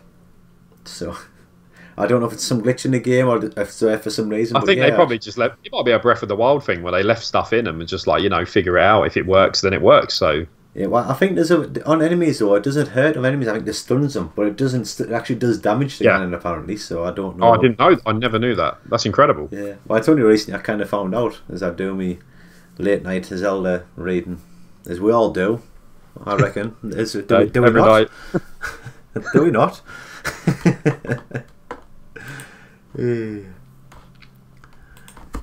Right, yes, that was your worst item, and we're up to best and worst location. And why? Any location in any game. For me, this is going to be a weird one. Is the fairy fountain? Yeah. Because the first time you go into a fairy fountain, it's playing the harp music. Which game can I ask? I'd say Ocarina of Time for like my first. When I first went in there, you got the fairies just floating around. And for me, like, video game music is a big part of my life. When I've got anxiety and, issues like that, when I have my little meltdowns, I listen to music. and that's one of the tracks that I listen to. The Fairy Fountain. So, and when I first went in there for the first time, I didn't walk in, grab a fairy, and run out. I got in there and I just stood there and I just sitting there listening, and I just stood. I probably was there for like 20 minutes, just taking it in, and. In Breath of the Wild, of course, they've got it again. They're like more modern remix of it. Yeah. And it's a beautiful piece of music. And the whole area there it's beautiful for the sake of, it's a fairy fountain. It's mystical. It's chilled harp music, isn't it? Yeah. And for me, that's... I actually like look at them and all, because obviously Ocarina of Time, you have like you can look at them, it seems to go on forever, doesn't it? It's like all the... Is it like blue drops that come down the outside, and it's... yeah. It's just so it's a nice mystical. It's like a legendary, a forbidden place that you're not supposed to find. Yes, because they're always hidden. So. Yeah, they're always hidden. So.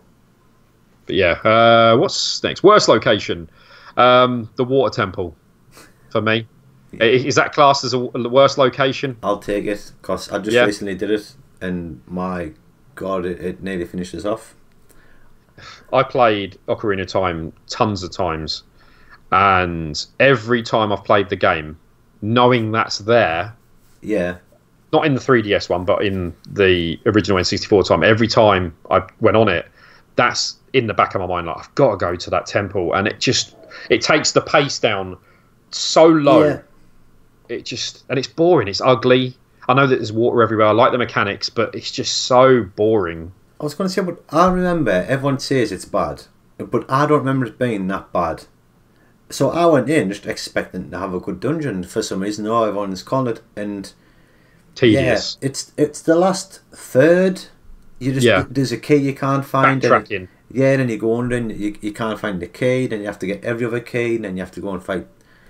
And I don't know, but I was talking to Gav. Everyone who knows Gav is my fellow Retrohead, about it, and saying I hated doing it, but looking back now, I liked it because the mechanics is just so good. When you think... They're unique. Yeah, when you think how you have to get places, and the whole level change of water, and for someone to figure out that, to design that dungeon, never mind playing it, for someone to design that, it's incredible, really. Yeah. And the fact that everyone still hates it so much now, and it's talked about that much, I think it does itself justice as being... the best, worst. It's kind of... It's so good for doing such a good job at being bad and hard, if that makes sense. Yeah, it slowed the pace down, and when you're in the in dungeons, stuff like that, you're going along and you're finding the keys and you're progressing. Yeah. I just find I don't progress. I'm just constantly raising the water and lowering it, and even the guy who made it said it was too hard. He regrets. That's his biggest regret. Why, the thing is, if there's a room you haven't been to, you have to get the water on a light level first, then get there, and then figure out, hang on, well, I needed that to that level, because I need to go under that room to back up again. So you're going to go all the way through to do. So it is a lot of backtracking, but no, totally worst place on a technical, totally worst. On a technical, perspective, it is cool for what it is. It is. Oh, definitely. Yeah. But it would take in a good mind. Us gamers, it's the worst place in existence. Yeah, it just never impressed me at all. Yeah. Right, what is the next question? Tingle. And that's it. That's just that Tingle is the question, and that's just... Come on, what? I don't know. He dances for your stream. I remember, I think it is Wind Waker. Yeah. I think go and was it his shop or something? I can't remember exactly. It's a long time ago, and I remember seeing him, and he didn't bother me. Just a bit creepy. But yeah, I'd say he's on your stream and he does his dance, and that's more impressive than him being in the games. Right. See, that's what. No, cause again, I asked that for the purpose of to see what people actually think of him and what thoughts are, because I find in the UK that's the response you get, but obviously if you go to Japan, he's massive, but he's actually revered kind of thing over there. Everyone kind of loves him. They've got a set of games for him. Oh, they've had 3 games out over there, but then you get to the USA and they seem to hate him for some reason. I think he's always like the butt of Zelda jokes, and he's a bit of this weird joke, but I don't mind him. I think he's quite. He just wants to be a fairy. You know what I mean? If you want to be a fairy, be a fairy. You know what I mean? He's not like Jar Jar Binks. He's not like, oh my god, this is ridiculous. He just thinks it. I never I never saw him and went, oh my god, what's going on? I just carried on and didn't offend me. But now he's on your stream and he does his little dance. Oh, he gets his harmonica out on my stream and dances. That's it. Yeah, that's great. Yeah, but no, it does always interest us to see what people think of Tingle and what their perspective is of him. What's your favourite piece of music in a Zelda game? Okay, there's like, to say that, there's like a massive library of incredible music tracks.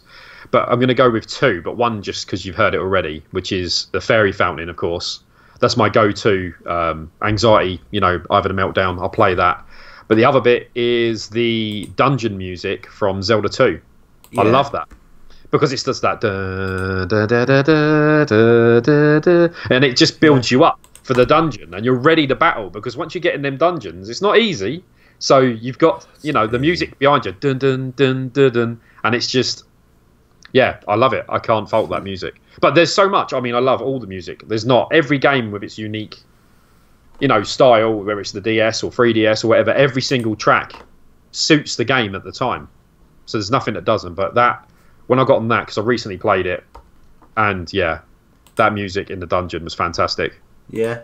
Get me ready for battle. Oh, this one. Yeah, well, to be fair, that's the only question I don't have a worse than all, because it is your favourite piece. It's impossible. It's all fantastic. It's all great music. So, yeah, exactly. So yeah, no, good choice. Good choice. Yeah. So, what's your biggest gripe? Like your worst thing about the franchise? What do you think? Like, come on, Zelda, what you doing? Come on, Nintendo, what you doing here? And mine's a bit different here. A different take on it. Mine is the addictiveness of the game. That's my biggest gripe. So, as I said, when I get Zelda and I fire it up, I can't put it down until it's done. I'm always on it. I will be on it. I could easily do it 12 hours a day until I finish the game. And that's what's my biggest gripe, is that it's so addictive that when I'm playing it, I can't think of anything else. Yeah. So that's my downside to it. I don't have a downside for anything else. Yeah, obviously, you got your water temple, stuff like that. But biggest gripe is that it's so addictive that I can't put it down when I'm playing it. Breath of the Wild, I was just like hooked. I didn't blink. I was like, oh, you got to eat. I'm like, yeah, it's all right.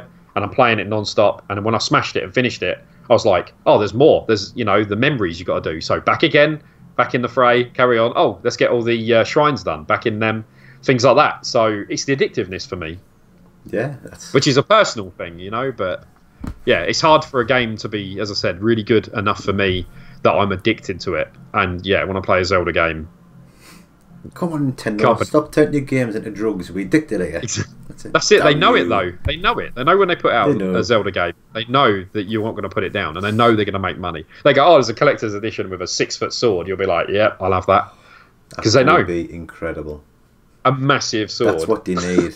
That's what you need. Amazon delivery's like, here you go. Yeah. Slams it down your doorstep. Okay. The timeline. That's the next question. What's your thoughts? Have any thoughts on it? Does it interest you? Does it not interest you? Yeah, well, people try and put it in order and they go, well, this is this and this is that. I don't class it as that. I class it as kind of like the DC universe, where it's different realities. Oh. So there's an Earth 1, there's an Earth 2, there's an Earth 3. So there's a Hyrule 1, a Hyrule 2. Everything's separate. So even though you play Breath of the Wild and you might see like a bridge from Ocarina of Time or something like that, and you'll be like, oh, I remember that, or the farm. But I think it's just a different version. So that stuff didn't exist. It's all been destroyed. It wasn't part of that history. Yeah. So I think everything's its own universe and separate. I don't believe like, oh, he's come from here to go to here. I think it's just everything's its own universe. Every link is its own link. A bit like Hyrule Warriors did like that, didn't he? Yeah. I played a bit of that. I had it on the Wii U. I've still got it, which is a great game. I like to think I've just explained there, but it could be a bit like Marvel, how they have all their universes, and they did the Secret Wars, and now it's all joined on Battle World, and now it's all converged into Breath of the Wild. Could be a new convergence. There's been incursions going all over the place, and all of a sudden we have a mishmash of Breath of the Wild, Zelda goodness. Yeah, they're all imagine that they're all linked together, So you've got, he meets the one on the NES, each one, the SNES, the Ocarina, they all like see each other like for the first time, like what's going on? And then they've all got to save it. A multiplayer game, you all pick a different character, defeat Ganons that have all teamed up. There you go. New game, Nintendo. Have you seen, I shouldn't be rambling off because we on questions. There's an Ocarina of Time multiplayer game being made. Oh, no. It's a fan hack. And you're in the middle of it. I think this video is out now on YouTube if you search. And this basic one's made, Ocarina of Time. They put code into the game, you actually get multiplayer on it. There's actually a lot more work to do, but at the moment you should have 2 players on the screen, you can't interact. But he's hoping to do it so you can actually interact and help each other out and stuff. Something very interesting. So kind of like a Four Swords Ocarina. Pretty much so, yeah, hopefully, if they can get that far before Nintendo saying no. Yeah, they'll shut that down. That'll be gone. Nintendo will close that, definitely. Yeah, so the timeline. So, because obviously I was just going to say enough. I keep getting sidetracked, as I always do. It's all good. Breath of the Wild, they've actually placed that. Have you heard the news from that one at the moment? It's been placed. Shock horror. It's at the end, which everyone knew anyway. But actually on the Japanese website now, that's where the official timeline takes place. It's canon. Any updates is on the Japanese website, and I think they've changed the Oracle placement. But the main thing is they've now placed Breath of the Wild at the very end of the timeline. It's officially in the Zelda timeline, but there's no link because obviously now it splits into 3 timelines. The games. When it gets to the end, it's just got Breath of the Wild in its own little box. There's no link, so it doesn't say which timeline it's in. It's just at the end.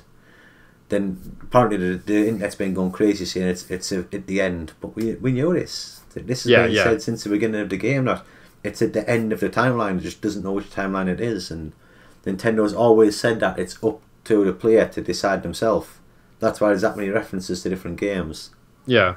Or basically, just Nintendo doesn't know yet where they want it. Yeah, they don't know because they're going to release new games, and it'll be in the past and in the present and the future, and they'll just keep making more and changing it. So, yeah. Of course, well, the timeline, it's very complicated. Right, going over, how would you kill Navi? The annoying little imp that she is. I never had a problem with Navi. A lot of people were like, oh, so annoying. It just happened, and I was so focused on the combat and stuff like that, and she's just telling you stuff, and I never really, she never bothered me. But if I had to kill her, I would get a bomb tube, because they can just run away, take her to Death Mountain, glue the wings to the bomb tube, and just set it off straight into a lava pit. Bam, gone. That would be the way to get rid of her. Glue but the wings. I wouldn't do it. I wouldn't do it. No, obviously, I'm racing playing through it again, and it never really bothered me. But the only time she does bother me is when you're mid-fight, and she's going, "Hey, listen," you know what I mean? You get a bit stressed, you get a bit flustered. I'm in combat here. Can you Again, just the water temple fight which I've done recently. I'm struggling. I'm trying to figure out how to get the hook shot on, and I'm trying to hook shot. Hey, listen! It's like, oh, just leave us alone until the fight's done. You know what I mean? I know she's just trying to give us some info on the boss, but it's just Navi, give me a minute. I'm stressing out here. It's like when you're driving the car and you're lost, and then your missus says, "Oh, why didn't you go that way?" And you're like, "Do you want to drive?" I don't know where I'm going. Yeah, it's like that. Yeah, that's cool. Right. What's the best thing, the biggest positive about the franchise? What do you love most about Zelda? For me, it's a genuine joy to play. As in, it's an adventure, like I said before, and there's nothing that touches it. There's many companies that make games like Zelda. They copy it because it's obviously you want to make a game and you're making an RPG and it's an action, whatever. You copy Zelda because they've got the best inventory and they've got the best music. They've got the best, there's holes in walls and everyone copies it. Every game, whatever you've seen, and nobody can touch it. Everyone's tried. There is good games like it, but no one can actually bypass it and get in front. So for me, it's a joy to play. That's simply it. And it's as a person who enjoys action games and adventure games, it is a proper adventure. You start with nothing, you earn your stuff, you feel like you're getting powerful, you're getting stronger, and then you finally get to the end, and it's like, I'm ready for battle. And you don't get that feeling with a lot of games. There's never much grind, is it? Yeah, it's always a pleasure right till the end. Exactly, no grind. You don't get so far from it and think, oh, I've got to finish this because I don't want to not finish it. It's always you finish it and you want more. Yeah, I know. Just clearing up on that, like the grind on games. I played Xenoblade Chronicles, the Switch one, and I was enjoying it. And you get to a point, and then they got to go back and grind, and then I had to go and grind monsters for like 3 hours, and that just ruins it. Zelda, you don't do that. If you haven't picked up the hearts, then you're just making it a bit harder. But it's not impossible. Whereas that game is impossible to carry on, so it's always progressing properly. Yeah, you know, it just works. Why again on the same talking about the hearts there? It is totally optional. I mean, the free heart challenge, that's well known for Zelda. The free heart challenge just goes hand in hand with Zelda games, because they do always let you do whatever you want. I suppose most Zelda games like that you can do as much as you like. I mean, yeah. It's not like here's the heart, carry on. It's like it's there if you want it. Yeah, it's there if you want it, so you can do what you like. And you want a challenge. I can't think of any real thing in a Zelda game where you have to grind to finish the game. No, there's nothing. I don't think there is anything like that, which is great. Zelda 2, there's a grind if you like, but you don't have to. You can struggle on, but it does help when you do the grind in Zelda 2 to get level up. That's probably one of the main ones. But again, you could struggle on if you liked. You know what I mean? You don't have to grind to finish. So if you want a challenge, you can just go off 3 hearts, and and you can finish it with 3 hearts. It's not like a normal game where like, oh, you're gonna get one hit and die every time because of unfair battle. It's it's doable. So it's your choice how you play it. Yeah. Oh, so that's a really good positive. And the last question. If Link was able to say one sentence, that's all he would say, what do you think he would say? What's his sentence? He has said one sentence. Well, in Zelda 2. Princess. No, he has. He has. He says, actually. I have found a mirror, he said. So he actually speaks. But if it was something under the table. Yeah, and that was the first thing. I was like, he's saying something, he's speaking for the first time. I was like, okay, I didn't notice that. A lot of people just skip over that, but he does actually speak to you. In the Japanese, he doesn't speak in the Japanese game. Yeah. He actually just finds it, and it's assumed it's only in the Western translation. Is it the Western translation where it's the way out? Where he's talking. Yeah. And it's canon. It's canon as well. It is. So yeah. But yeah, I don't know. Can you do a sound on us? You know what I mean? But I don't know what. He probably tell Navi to shut up. I mean, if any time you're going to speak, it's either the shut up on that or Breath of the Wild, and he tell Zelda to cheer up, because the whole game. I know she's having a hard time, but could smile like a little bit, like until you get to the other bits where you see all the what they called the memories. Yeah. And she's got the interaction, and she's smiling a little bit, but for most of it, she's not. You're a bit melancholy. So yeah, probably tells Navi to shut it. That's what I say. Right, I'll take that. But all we have, God is with me. I found a mirror. That's it. Yeah, that's it. That's 12 questions. Some great answers there, Kev. I really enjoyed that. I love getting an insight into people's thoughts on Zelda. Finding people's favourites and worsts in different situations.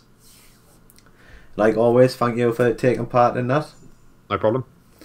It's all good. Yeah, and that is the end. That's the end of part 2. 12 Zelda-related questions.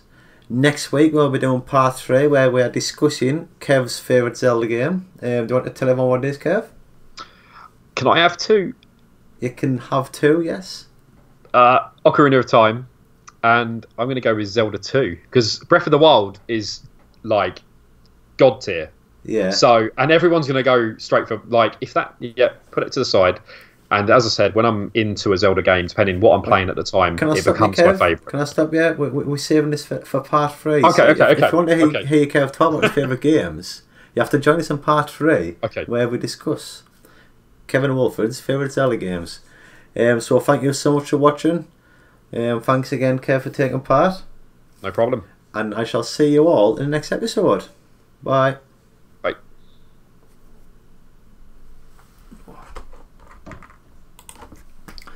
Yeah, I tell you what, carried away. You are getting carried away. Getting carried away. Well, no, it was good because that'll keep people wanting more, obviously. So it did well there. I forgot to ask you, Kev. What's your topic in part 4? Oh, you said about what something that's linked to Zelda. Yeah. So like clones, and it was that Willow game that I played. Right. Because it's known as a Zelda clone.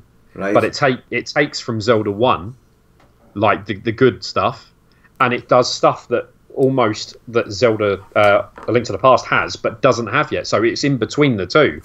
So there's little bits in between where it's kind of, if you play it, you'll be like, wow, this is close to Link to the Past, not Zelda 1. So it's kind of in between the two, and I thought, is that okay? Yeah, that's right? Fine. Just I should have asked the other day, so I could have did a bit of research on it. If you that's all right. I mean, you're going to do a lot of talking without us, that's all. Oh no, it's fine. My bum's gone numb though. Sitting on the edge of the sofa, my bum's gone dead. You want a bit of a stretch or anything before we do the next part? Stretch me bum. There we go. It's all good. Oh. Yes. I think I'll have a stretch of my leg. I can hear the missus downstairs. She's on sorting all the coppers out. She's actually putting them in the money bags in the van. I can hear the money box getting shook all the time. Taking them down. It's going to come up on stream. Changing them up. Oh, get my legs a bit of a stretch, I think. I'm just hot. Melting. What time are we on? 20 past 10. We're not doing too bad, really. Right. How's everyone in the chat? Yeah, I think Jay's left. We have 2 viewers. Jay's went after, said, are you looking at the chat or not? I can't see it, no. I didn't have it up. Yeah, Jay's got to hit the chat. He'll be up early. He's got to be up early. Really enjoyed it so far. We'll watch the rest later. Good job, guys. That's from Jay. We have 2 viewers. I'm guessing it could still be in retro. Yeah, Graham possibly. Say hello, our viewers. We've had Will in, we've had Neil, we've had Graham and Jay.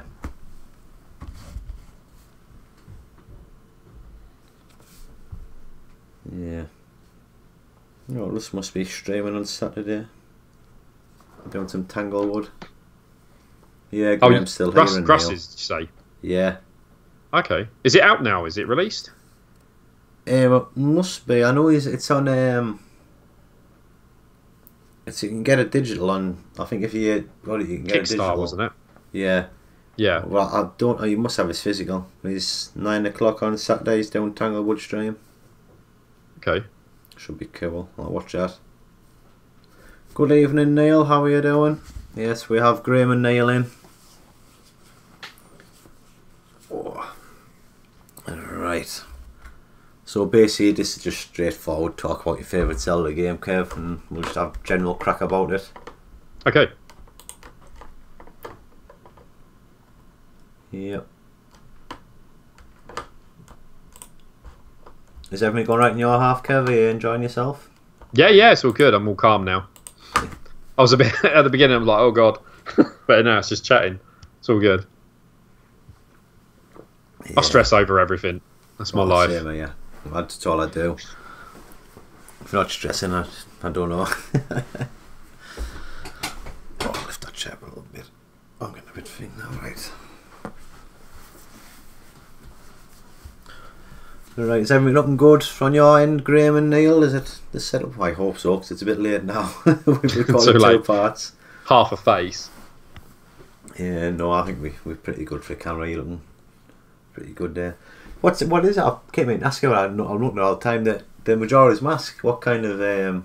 It was a competition win. It's a hammer bead one. Yeah. There you go. Cool. And it lives on my fridge. So it was a case of I'll stick it there. We're not going to stand up ever again now, but yeah, I'm sure it'll fall down while I'm talking.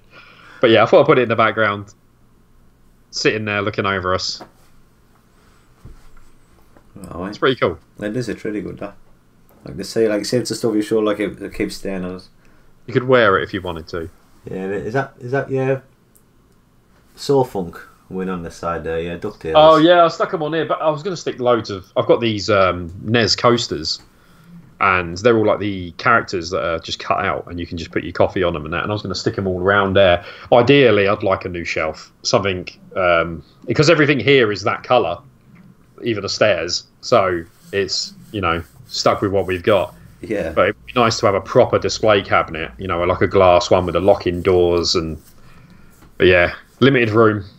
So that's my bit. Mrs. has got all that, and I've got that bit and a shelf up there. Yeah. Alright then, let's just get on to part 3. Like saying, it is favourite Zelda game. Simple as that. Favourite Zelda games.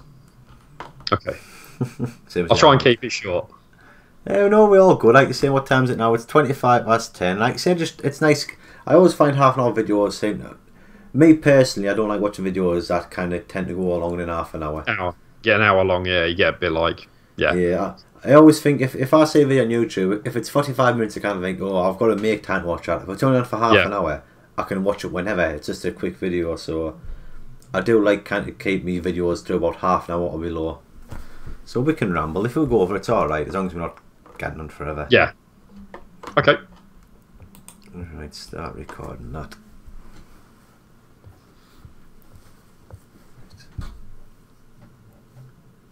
Hello everyone, I'm Chris the Zelda Collector and welcome to Gossip Stones. As we all know, it is dangerous to go alone, so this is the series. I'm joined by a guest and we just talk for all things Zelda. And today I am joined by Kevin Woolford. Hello. Yeah, and we are on part 3. We've already recorded part 1 and 2. Part 1 we got to know Kev. Part 2 we discussed 12 Zelda related questions. And part 4 is to follow next week, and in part 4 we'll be talking about a topic of Kev's choice. But like I said, we're on part 3 and today we're just discussing Kev's favourite Zelda game in the franchise. And you told us at the end of last stream what your favourite Zelda game was. Do you want to let everyone know? Ocarina of Time, and as I said, it's 2. Yes, but you picked 2. It sort of flows from... at the time of playing the game, it's my favourite because all Zelda games I enjoy as I'm playing them, whether it's Triforce Heroes, stuff like that. But once you're in that moment, then that becomes my favourite. They keep rotating. So Breath of the Wild is up there, of course. But at the moment, Ocarina of Time and, Zelda 2. The infamous Zelda 2. The infamous Zelda 2. They're quite good games to discuss with me at the moment, actually. Because as I said, I'm currently on playing Ocarina of Time on stream. And as you know, I finished Zelda 2 a month or so back. So basically, why? Basically, let's just start with why. Why Zelda 2? Why Zelda 2? Or do you want to talk? Have you got a way you like discuss them? No, it's cool. Zelda 2 was a game which I said in one of the previous episodes with you. It was a case of I tried it once as probably about 12 years old. And I died over and over, and I was like, I'm never playing this again. I don't see the point. And then recently, I'd say just before Christmas, Amanda's brother came over, and he was like, do you want to play a game? And he was like, oh yeah, we watched like Angry Video Game Nerd playing Zelda 2. Yeah. And he's raging, he goes mad, and he says he can't, defeat Dark Link and stuff like that. And I was like, yes, let's give it a go for a laugh. So we fired it up because I was never interested in playing it again because it was, tainted to me. Yeah. So we fired it up, and it was a case of, oh, well, where do we go? I wasn't looking at a guide. I didn't look at any guide. We were walking around, dying a few times, and then we went through the cave in the dark, and we got to the first dungeon. And I was like, oh, we've got to a dungeon. Right, should we just carry on? And we were taking turns, just life each, dying a few times, resetting and coming back. And then finally we got to the boss at the end, and he had a go. And you have to hit that boss in the head. It's very specific with Zelda 2. You have to be pixel perfect or they do not get damaged. And he was just smacking it and nothing was happening. And I was like, he's like, you do it. And I killed it. And I was like, oh, right, I've killed it. That's great. And then, you've got the candle and everything like that. And that's all we thought of it. We put it away. We said, that's it. We'll leave it. And in my mind, I was like, I want to play that again. I was enjoying that. So I decided to get a guide, not to spoil it, but because there's some cryptic bits in that game. Stuff that you would never, ever, like finding the mirror, summoning temples, things like that. There's no way. I mean, there's the rough, there's a hidden temple or something like that, and you're just is it playing the flute to make a temple appear? Oh yeah, that's it. One of them, isn't it? And it's got to be on the exact spot. You can't go, just play it over here. You have to be exact on the right spot while enemies are still coming at you to kill you. And so I was like, I'll look at the guide, and it was just, I didn't look at the dungeon guide. I just looked at how to progress. So it would say, go to this town, and then there'll be a map, because I didn't have I've only got the loose copy. Yeah. So it was a case of, there's the map online to find out where you go. So it says, next, go to this town. So I'd walk, knowing it's there, get there, look around. And it got to the point where it was like, find a mirror. And I was like, well, where the hell's a mirror? I can't find that. Back to the guide, and so on. And I just progressed through that game. And I know it's a hard game. I'm not a bad game player. I'm all right. And games do make me rage. But that game didn't send me over the edge. I died a few times on Death Mountain, which is hard. Death Mountain is, and the last final stretch, getting up to the final... The Valley of Death. That is brutal. The Valley of Death. That is brutal, and that will send you back again and again. That's the only time when I was like, I didn't want to turn it off though. I just was like, oh, I'm back to the beginning, but now I've made a shortcut. So yeah, you wanted to keep going, didn't you? It didn't put me off. But it didn't put me off. And when I watched you play it, I enjoyed watching you play it to see what you thought of it. But you've got to see it as there's different levels of skill. If that makes sense. So as someone with a higher skill at NES games, there's people on 10 million times better than me, and they will get through that without getting hit. And they do guides on YouTube, and they just do no deaths, no hits, and speed run it, and they don't pick up stuff. Whereas I was picking up stuff and grinding to get the levels. Yeah. You see, for me, it goes all the way back from Zelda 1 on the NES right way up to Breath of the Wild. Every enemy in every Zelda game has a method of killing it. Yeah. There's a process. There is. I mean, I love Lionel Hunt on Breath of the Wild, and there's a process. I know how my process is. I parry, I go in the back, I do this. On every Zelda game, I mean, in Link to the Past, there's one you got to use your hammer to turn them over, little shells, and you kill them. And in Zelda 2, there's a process to killing every enemy. They're all different. Yeah, and I knew it, and the Valley of Death, it nearly finished me off. I was so angry playing it, but that's because I was rushing, and once I slowed it down and realised I've got to wait to let the enemy come to me and do it. But I think what was frustrating for me was I would walk 5 steps, and obviously if people don't know Zelda 2, it's like an overworld map, and you have a little character and you move around, and as you move around, enemies will appear, and when you meet up with them, it goes to a 2D side scroller, and you are just hitting with your sword. And in the Valley of Death, which is the final run up to Ganon's castle or whatever it is, it's they're there every 15 seconds, all the time, and they're brutal. And for me, I think it was the amount of times that I think I was just getting frustrated, but once I slowed down and remembered there's a process, I do this, and I got through quite easily. And like I said, that's with most enemies. I mean, the Dark Nuts in that game, once you figure out how to do the jumping and get them in the head. Yeah. Is it the Dark Nuts where you have to... I think so. Where, if you can, most of the time when you find one of those, there's a low roof. Yeah. Have you noticed? And the reason is because you can jump and stab instantly. Yeah. So it's helping you. It's actually helping you. It's like, oh, it's not there to tease you. You're not going to get him. If you just jump, the moment you hit your head stab, you'll get them. And you can just go bang, bang, bang, bang, and they're dead. And once you've leveled up, you can melt them in a couple of hits. Oh, but as you said, that final bit, they've got them hidden blocks, the hidden areas. So as you walk, it will set off another room full of enemies just for walking on a square, that was tedious. But and like you said, I found it. Yeah, go on. And I did struggle with the MZ one. Like, there was one bit where I was just kind of so... I was getting a bit, not depressed, and I must admit there was some points in that game when I played it, if I wasn't streaming, I'd have turned it off.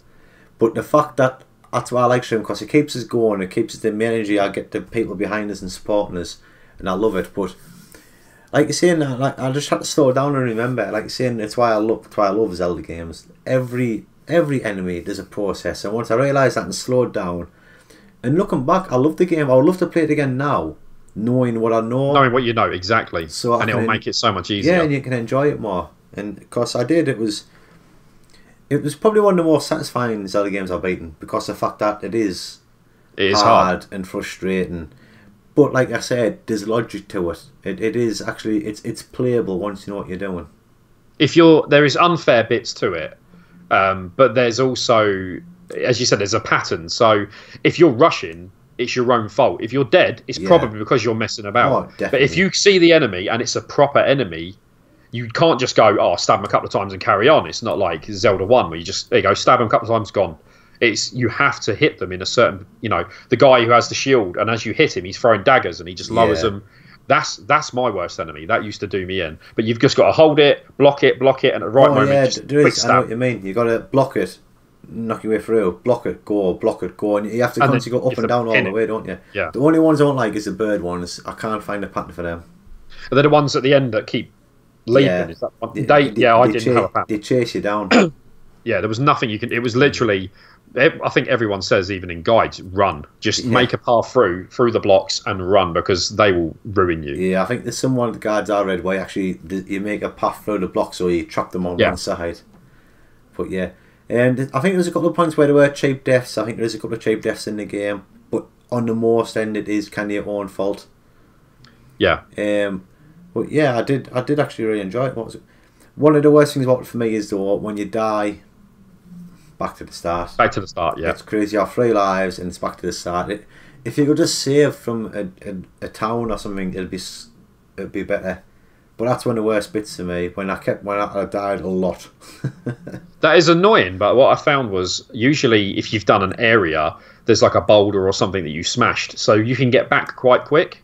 Yeah. If that makes sense. It's not like I've got to go through the entire map again. It's just like you've smashed a few boulders, you can cut through. Yeah. So. And the experience you lose, don't you?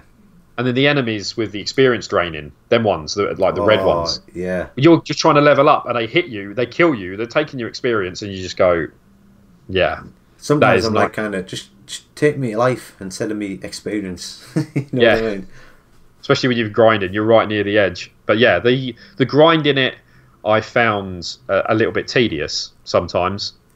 The whole bit at the beginning where you'll get I don't know what they're called, like the skull in the bubble, and it would move around, and you're like... You told me about that. I think you pretty much tipped me to say Chris had leveled his sword up. I think, is it in the first dungeon? So once the sword's up, it's a lot easier. Yeah. Then obviously there's in the water temple where the water... That was the best. You have the like you said, it's a glitch. It's just kind of it's in the game. It's not cheating. Yeah. It's farming. So you're just in a good position. Farming, yeah. So he's in the position to come in, and you just keep stabbing him, and he just drops the P bags non-stop, and you just pick them up, and you level to max, and then you feel like, right, I've finally got some padding to me. I'm not just going to die to the first person I see. Yeah. So now you feel like you've actually got. So, but again, though, we discussed this is your favourite Zelda game. Yeah, picking more fault. No, it's fine. On a normal progression in the game, would you max out? I don't think you would you?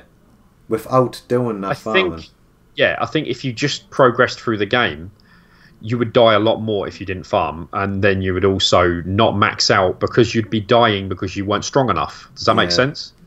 So you have to farm for the sake of that game. Yeah, because I suppose I said before that you don't have to grind, but I suppose... No, you don't have to. If you're good at the game, you don't, but... Yeah, exactly. But you want that padding so you can go, right, I've got 3 more hits here, and not just one and you're dead, and you've lost your life and you're back to the beginning. So you don't have to grind, because there is people that do the speed run and they don't grind, they just go through the level quick as they can. They've got damage boosts getting knocked along.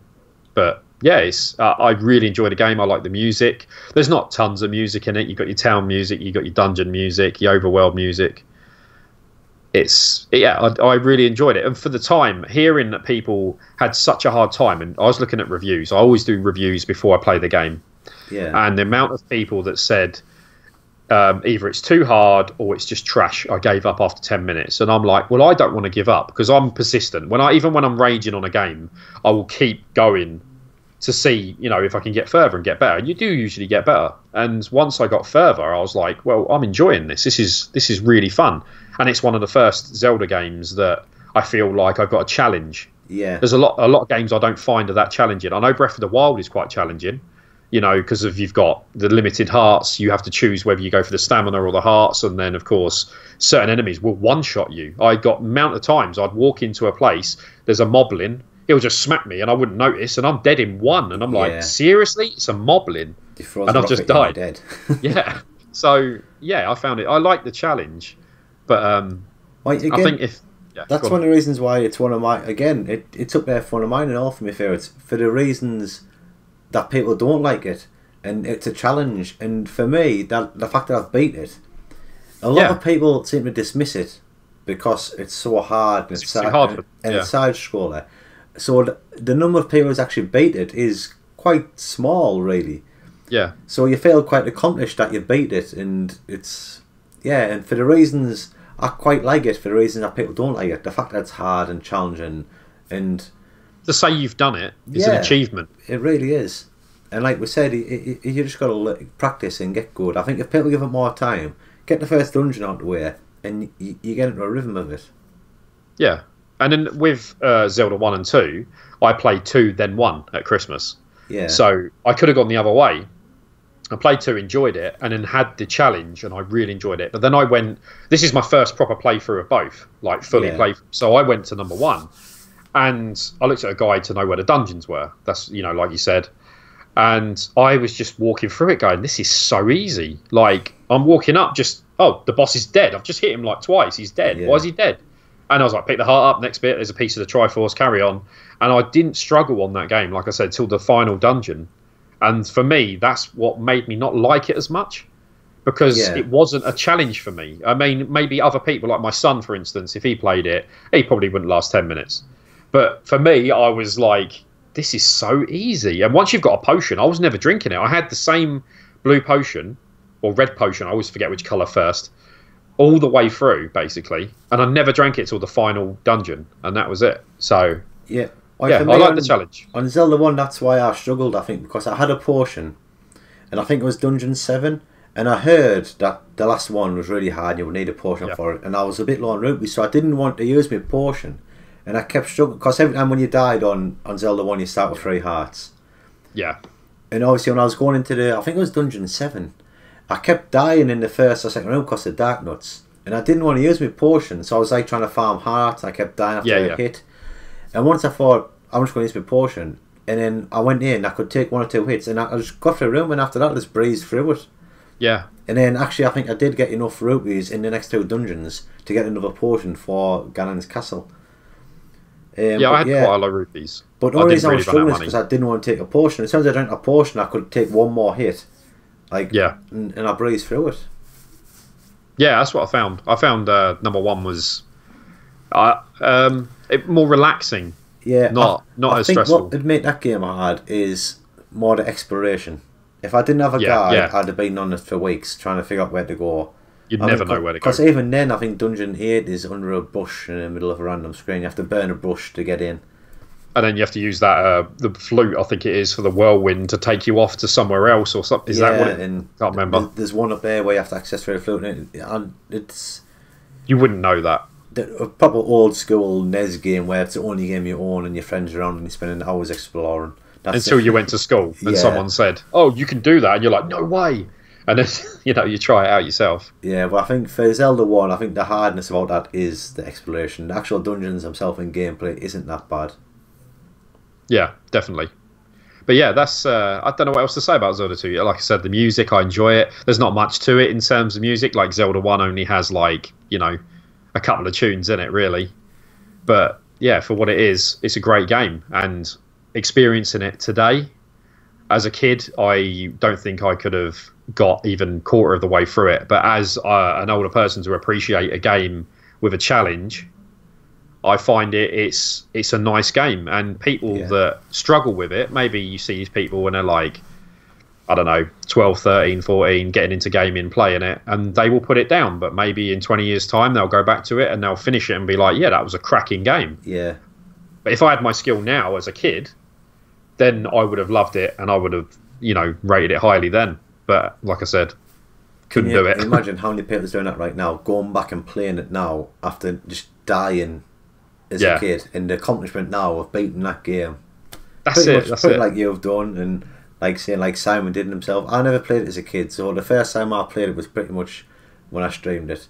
I'd give it a quick go before. I think it was on a stream, but I never really knew much about it. So, but it's not a bad game, is it? No, it's all right. I enjoyed it. I really did. It's probably up there with one of my favourites. One now, just for the challenge alone. Yeah. And yeah. Okay. And your second favourite Zelda game? Yeah, I'm going to go with Ocarina of Time. My first experience with that was I was about 15, I'd say, when it came out. And I knew it was coming out and you could pre-order it in the shop. And my friend's like, there's this new game coming out. It's called Ocarina of Time. And I was like, oh, what is it? It's like, oh, it's a Zelda game. And I was like, okay, yeah. Okay, I'm getting to that. I didn't really know much. I didn't get magazines or anything like that. Obviously, the internet was like limited. I didn't really have access. It was 56k and things like that. So, yeah. And he's like, this game's coming out. And I was like, yeah, okay, yeah, I'll grab it as well. And he's like, yeah, okay, yeah. So we both got it. And he was like, oh, I've played it so good. Yeah, I've put in about 2 hours. And I was like, yeah, I've finished it. And he's like, what? You finished it? And I was like, yeah, I smashed it. I basically didn't put it down until I'd finished it. And for me, it was my first, I don't know, my first 3D adventure, like proper 3D adventure. Because you get the games on the PlayStation and stuff like that. They weren't anywhere near that. You've got your, like, is it Breath of Fire, things like that. You've heard of your Final Fantasies. But this was a proper 3D. Because they say that what I read, I think it was the Ocarina of Time was actually going to be a remake of Zelda 2, but actually on the N64. That's what it was going to be. Yeah. And obviously, you heard about it beforehand, and it was a case of there's a video out. And you remember the video where he's fighting one of the, what they called Lizardos? Is that what they're called? I'd always forget the name. Yeah. And he's fighting it, and it's like a 3D animation, and people are like, whoa, look at the graphics on that. And then they released the game, and it blew me away. Yeah. And, you know, Navi flying in and you wake up and you've just got, well, you're a kid. You've got no responsibilities. You wake up, there's nothing to do. You just sit in your village, you mess about with your friends, and it's like real life. You're a kid. And at that age, I was like 14, 15. So I was a kid and I had no responsibilities. I went to school, I come home and played games and messed about with my mates. And then you play the game and you get to the point where you pull the Master Sword and your mind just explodes and you turn into an adult and you're like, suddenly you walk outside the temple and everything's ruined. Yeah. And you just think, right, you've got, like, what's the word? You've got responsibilities. And it's like real life. You were a kid, you had nothing, and now the world is in your hands. You've got to save the world. And for me, that just blew me away at the time. Yeah. And that's what I like about Ocarina of Time. And other people, I know Simon wasn't a fan of it, but like for me, at that time in my life, that was, you know, I was about to finish school. I had responsibilities to get a job and, you know, move out and things like that. And it's just kind of rings home and you feel like it's a connection. Does that make sense? Oh, yeah, definitely. Yeah, and yeah, it blew me away. The music, the gameplay, the weapons, the locations, the characters are hilarious. Love going to the Goron Mountain. You know, they always made me laugh. And the bosses have got tactics, proper tactics again. It's not like, oh, it's Zelda 1 and you just come up and hit it a few times, drop one bomb, it blows up and it's dead, like the Dodongo. It's like you have to fight it and it's rolling round and it's taking over everything and you get the weapons, you find new weapons, you upgrade weapons, and I just can't fault it. And non-stop I played that game pretty much on repeat, finishing it over and over and over. And then I went to a friend's house and they were like, I've got this game, I've never played it, I can't get into it, it's too hard or whatever. And I was like, whack it on, I'll play it. And then I sat there while I played it and finished the game. Yeah. And for me, it's one of the greatest games of all time. Yeah. A Link to the Past, of course, is, like you say, it's your favourite. Of course. Link to the Past is fantastic, but Ocarina for me was the biggest. It was the 3D setting. Oh yeah, it took it to a whole new level, didn't it? It pretty much defined like 3D games, didn't it? Like, especially that franchise. Obviously, that Mario 64, but for Zelda, just to go into the 3D and do it so well, and obviously the L target and Z target, and that just that helped a lot with the battles. For me. It just made 3D games so much like I don't know, it just made it worked, didn't it? Yeah, I get Simon. Again, I'm playing through it again now on N64, and I'm loving it. I really am loving it. That's the only reason I don't play it on 64 now, is just because it's so blurry. It's just when you go from, you kind of get spoilt with today's technology. So, you know, I've got the 3DS. I can play the 3DS version when I want to. And it's, you know, it's got a little bit more polish to it. Yeah. But the N64 one's got a charm. I know the Majora's Mask obviously went the different route with the story and the way you could change it to different characters, which was cool. And I had the special edition of that when it came out with the hologram lenticular. And I was like, right, I'm ready for this after playing Ocarina. And I put it in. I played it probably about 3/4 of the way in. And I never went back. And I never finished it to this day. I don't know why. I just got... I know I got to like the water area with the Zoras, and you're the guy and you're playing in the band and things like that. And I was just like, I just stopped. And I don't know why I never went back. I don't know at the time if it just didn't feel the same. But to me, Ocarina, even though it's not as polished at the time, you've got to appreciate it for what it was when it came out. And it blew my mind. Yeah, like for me, Ocarina was kind of... To be fair, that's what kind of got me into Zelda collecting and the franchise in general. Because as I said, I did Link to the Past and I fell in love with that game, watch it. But I never played Ocarina of Time until I got a GameCube. Yeah. I got a game... Well, in fact, my brother got a GameCube for his kids and it was the Zelda one. Yeah. So I think like a few weeks before Christmas, I tested it for him. So I set it up and I put Zelda in as they do, as you... And I played Zelda and I put it in and I played Ocarina of Time because I knew Wind Waker was the new game. Can they come with the bonus disc? Was it the bonus disc? Yeah, so I put the bonus disc in and I played Ocarina of Time. And like in one day, I think I did like all 3 spiritual stones. I didn't pull the Master Sword, but I got them until the point where you want to pull the Master Sword. And then I remember that obviously I couldn't save nothing because it wasn't my computer, it wasn't my game. I couldn't put a save on the memory card or nothing like that. I don't even think I had a memory card in at the time. I think I was supposed to be testing and I was just spending all day playing Ocarina of Time. And then obviously, so I wrapped it up and did it. And then for Christmas, I ended up getting, I think my parents got me one because they knew I'd play that, so I ended up getting it myself. So I ended up playing Ocarina of Time all the way through on the GameCube. But I seen it and it blew me away because obviously I missed the N64 out completely. Yeah. And then when I played it, obviously, and I just got into the lore so much, I remember finishing it. And then I went on the internet and started on these forums and there was a whole rumours of the Triforces hidden behind the Deku Tree and all that kind of stuff and all these rumours and stuff. And then I started getting involved in like forums of when the new game was coming out, the rumours for Twilight Princess and all that kind of stuff. And that just got me so much into the lore and behind Zelda. And so... Oh, it's fantastic.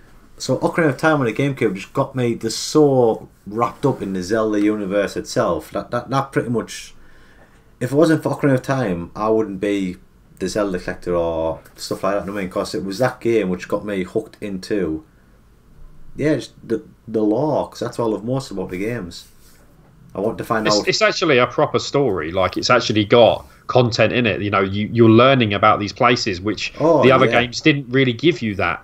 If that makes sense, they didn't give you as much info.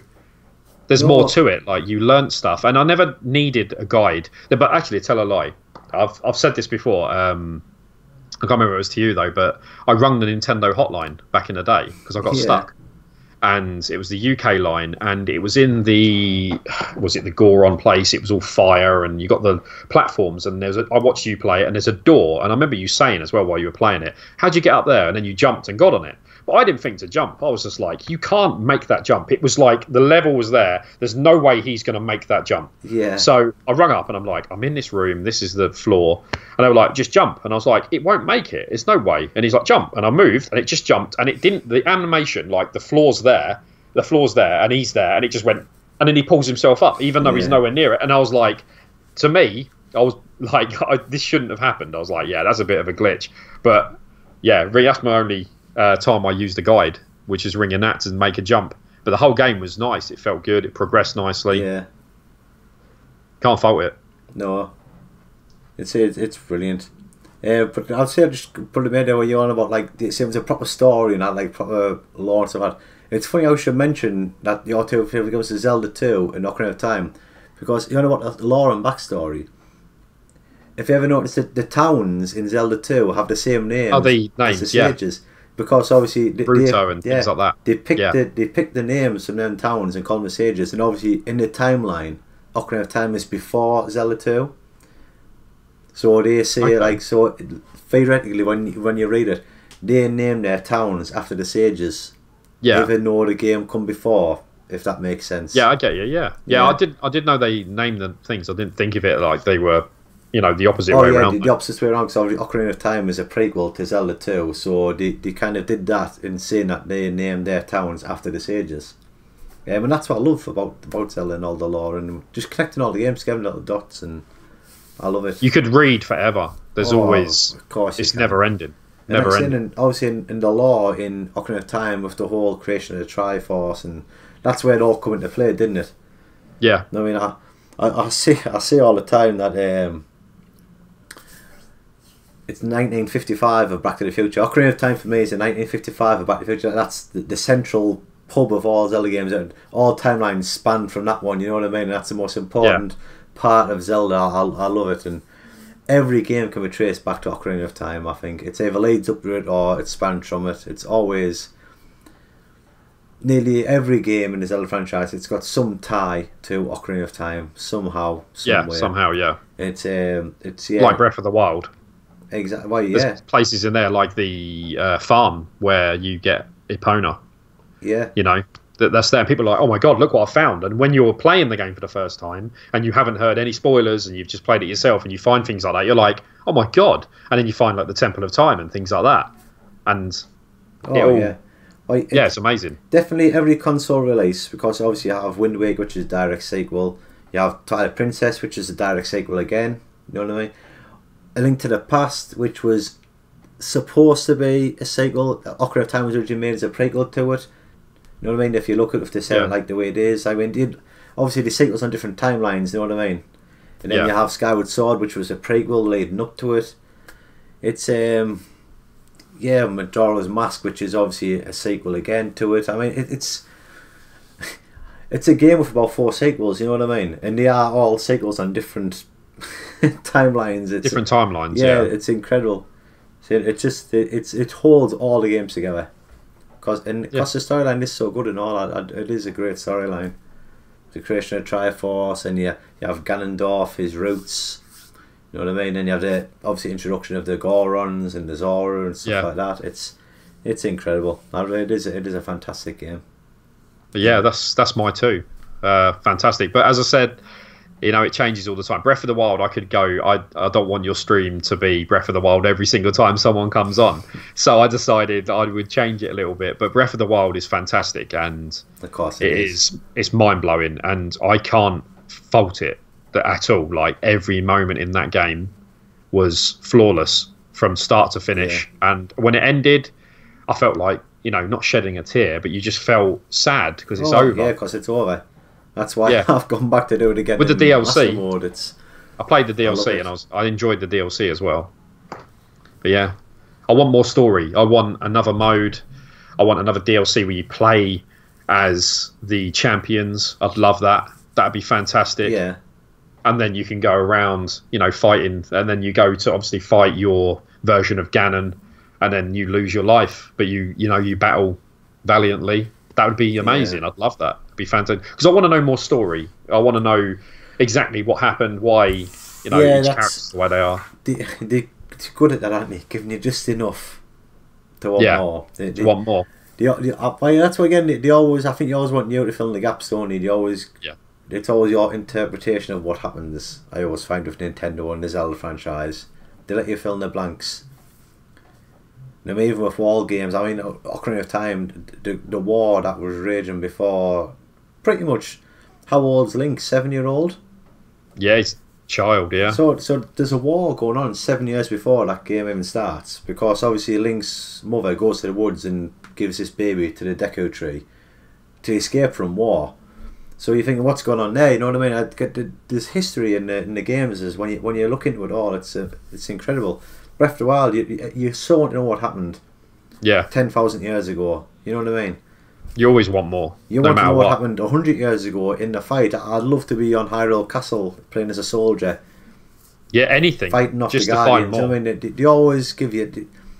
The more storyline they give you, just the more you want. You know what I mean? It's incredible. Yeah, fantastic. But yeah, that's my 2 My 2 games. Thanks for letting me have 2. Yeah, no problem at all. 2 fantastic games there. I agree with both of them. And thanks for picking 2 great games there, Kev. Like you said, I think that'll be the end of part 3. We've had a good discussion there. We discussed Kevin's 2 favourite Zelda games in the franchise.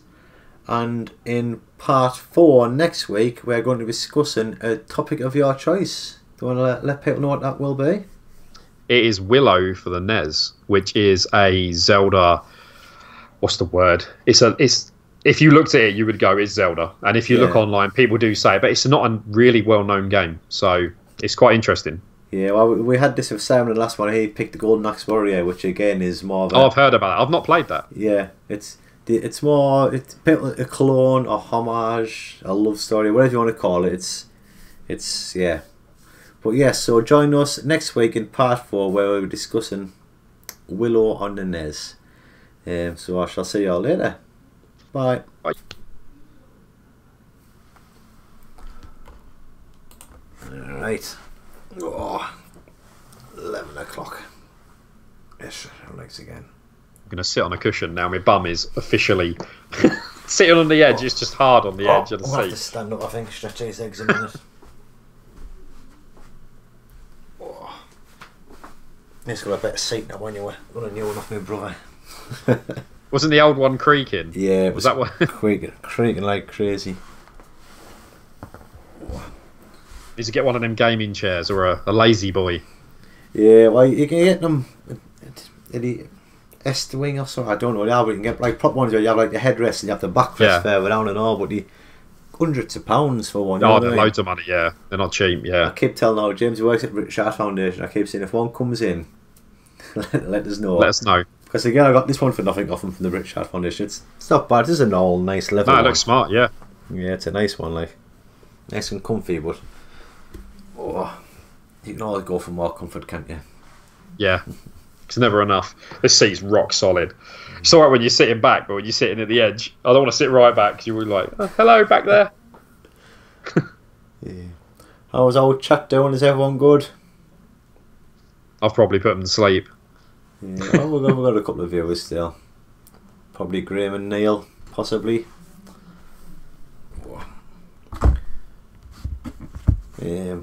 Right. Willow, I don't know much about this at all, to be honest, so... Have a little look. I'm going to have a quick Wikipedia of it. It's basically loosely... Based on the film. Yeah. It's based on the film, but it's loosely. So the characters are in it, the spells are in it and things like that, but it's not actually... You're the main character and you're the one doing all the damage. You're not with your teammate, Mad Mordigan. He's not doing all the combat. You're doing the combat. So literally, it's The Legend of Zelda, and it's known as a clone. Yeah. So it's like, if you look at it and you play it, you'll be like, yeah, this is A Link to the Past, this is Zelda 1. Yeah, you're knocking Graham to sleep. He's knocking Z's out in the chat. Graham. Yeah. Willow off good. And Andy joins Willow. Ah. Yeah, it's really smart. It's a good game. Really worth playing. If you like Zelda, then you'll love it.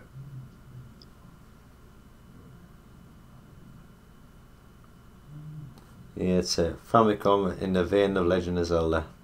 Yeah. There's so much from it that's, yeah, like the same. They've taken like the inventory and things like that from the first game. Like 1 for 1 pretty much.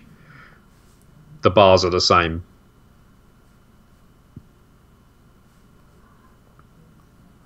It's a great stream. He's enjoying it. Thanks for that, Graham. Graham. Oh.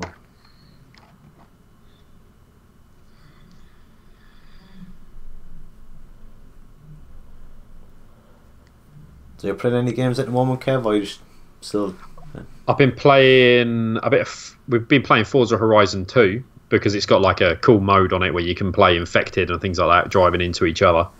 Yeah. We've been playing Paladins, which is a free game. You must have heard of that. It's on the Switch. Paladins. It's like Fortnite, but yeah, running around. It's like Overwatch, but with their own version.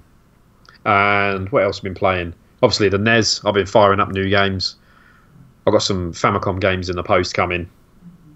I'm just hoping my Famicom is actually going to work, because yeah, I've got one of these. Did you not? Well, when did you see a game coming? I thought it was coming today.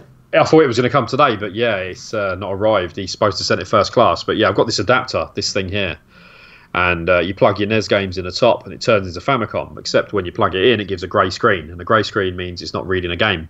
Now the games are clean and flawless, as you know, my games are spotless, but it will not play through this. So I got one of those honeybee adapters, which is Famicom to NES. So what I did was Famicom to NES, put the Famicom adapter in the top of that, then NES again. So I put my NES games in it, knowing that that should pass through. Doesn't work on any of my NESs. So it's got to be this adapter. And the guy who sold it was like, yeah, it's definitely working. I've tested it. And I was like, yeah, it must be damaged in the post or something, because it's definitely not working. So I'm hoping it's not the Famicom. Yeah. If I get the games and it don't work, that's going to be a right hassle to send back. So much stuff. But I might have you something if you want it. I have... Have you got one of these? A dog bone? No. If you're interested, I can send you one, because I now have 5. Yeah.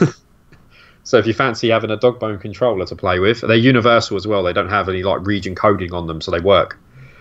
So I can send you one over. Yeah, cause I need to sort you some postcards anyway, because have you still got those? Oh, I've still got them books, yeah. I've still got both of the books. Kind of, yeah. I forgot about them completely, yeah. They're on top of the, behind here, sitting on there. No, because I didn't know. I keep remembering about them. So I always forget stuff. Just remind me to post it and I'll do it. Right. I might just kind of have this somewhere here as I'm talking.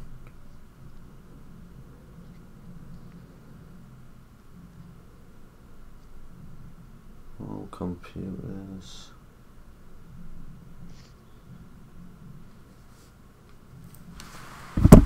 Right.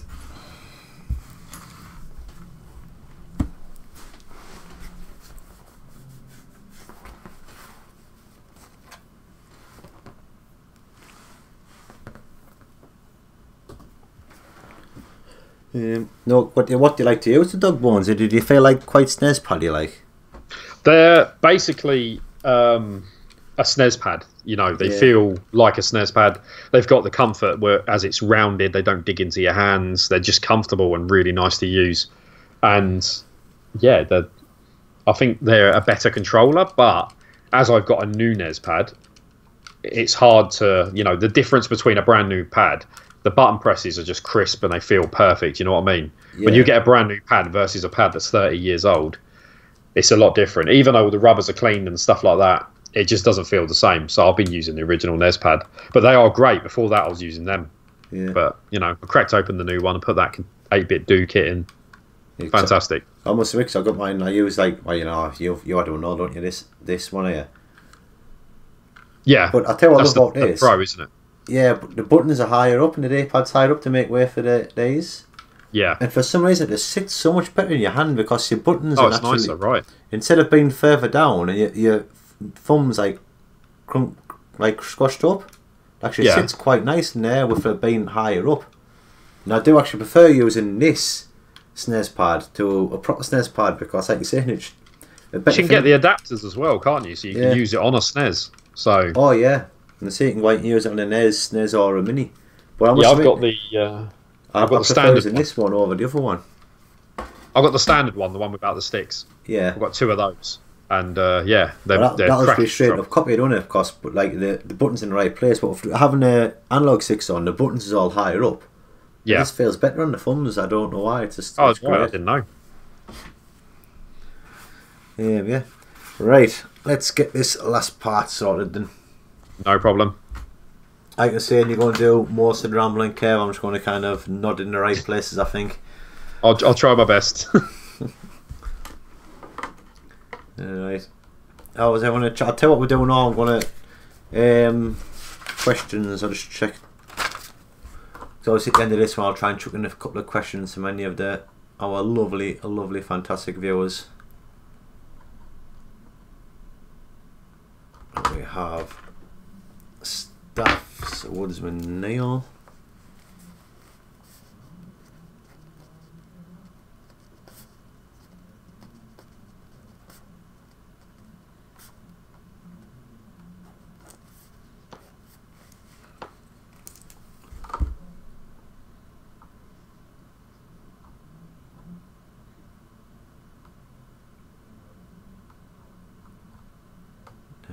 Both G.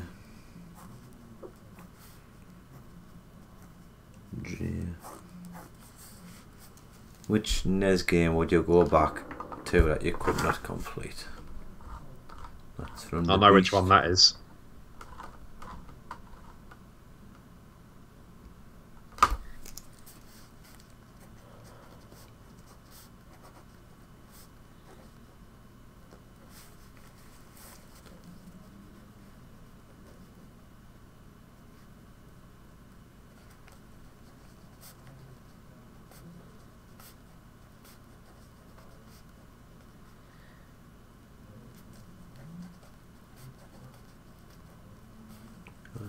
Is Nin Retro Beast.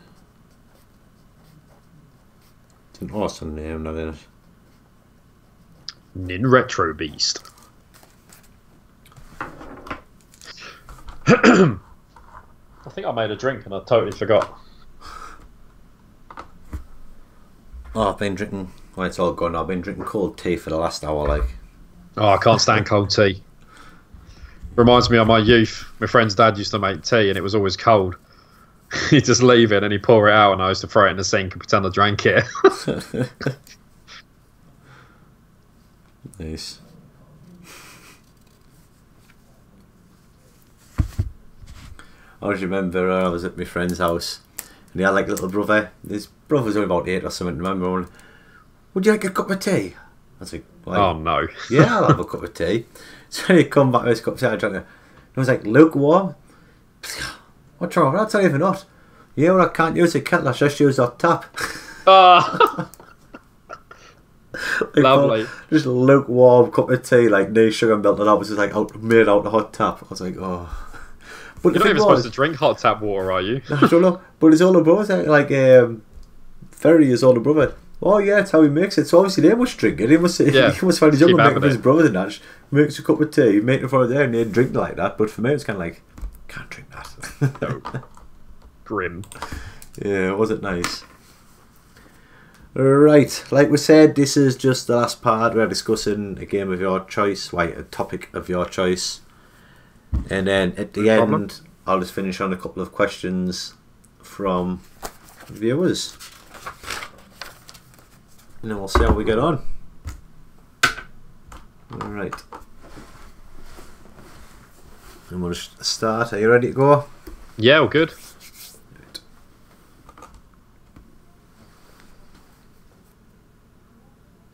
Hello everyone, I'm Chris the Zelda Collector. I'm on to Gossip Stones.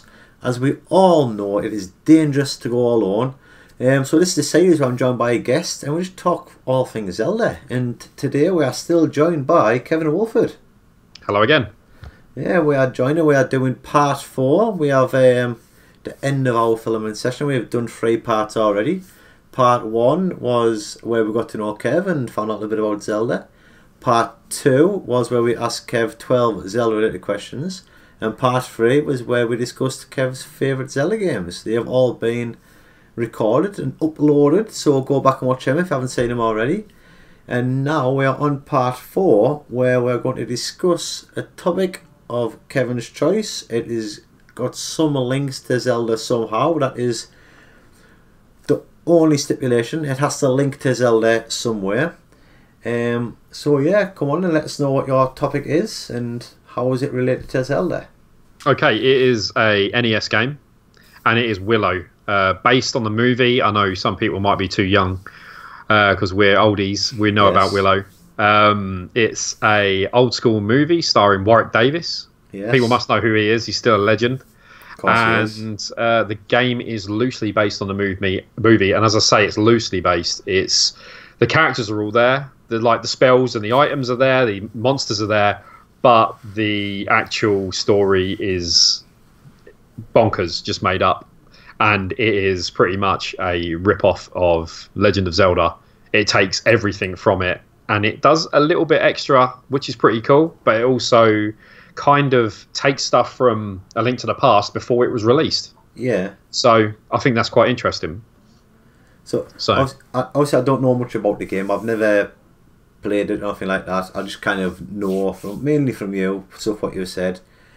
Obviously, on the last one we had Simon Lock on, and we discussed Golden Axe Warrior, and I think that game was very much, it was a straight up copy of it. Yeah. It was trying to copy the game. So is this game, would you say, the same? Have they purposely gone away to rip off Zelda, or is it more of a homage to it, or is it more just like taking bits what they think works and made their own new game, if that makes sense? I think it's like a homage, but they've done stuff that isn't out yet, which is weird. Yeah. So, for instance, you start off in a village, and they say there's this evil monster that's up the road, and they need to get it killed, basically, and that's your job. So that's how it starts, and you have to look around the town. So there's the whole point of A Link to the Past, where you're walking around the villages and the towns and you're looking for stuff. Right. You can walk into different houses and talk to people. You'll speak to a guy who you can go to an inn and heal. You can go, so like instead of sleeping, for instance, you go to the blacksmith who will give you a sword. You'll go to another guy who's got a shield, and then a person who gives you a magic spell to heal. So you earn these bits, and as you progress, it feels exactly like A Link to the Past, which is weird, but it takes all of the item system and stuff like that, the way it lays it out, you know, in the square, and it's ready to choose through the options. Yeah. You've got your heart meter, and you just progress, and monsters appear randomly. So you walk into, it goes from like, instead of just going one long walk-in platform, it like loads in. So you walk out the screen, the next screen loads in, kind of like Zelda 1. Yes. So yeah, because that would like shift screen, wouldn't it? So you go off the thing and it shift over. It would shift to the next bit, and then there'll be new enemies, and then you shift to the next bit, and then a new enemy. So it does that. The weird thing is the sword attack. He's got two. So as you press like forward towards an enemy and attack, he will stab. So like Zelda 1.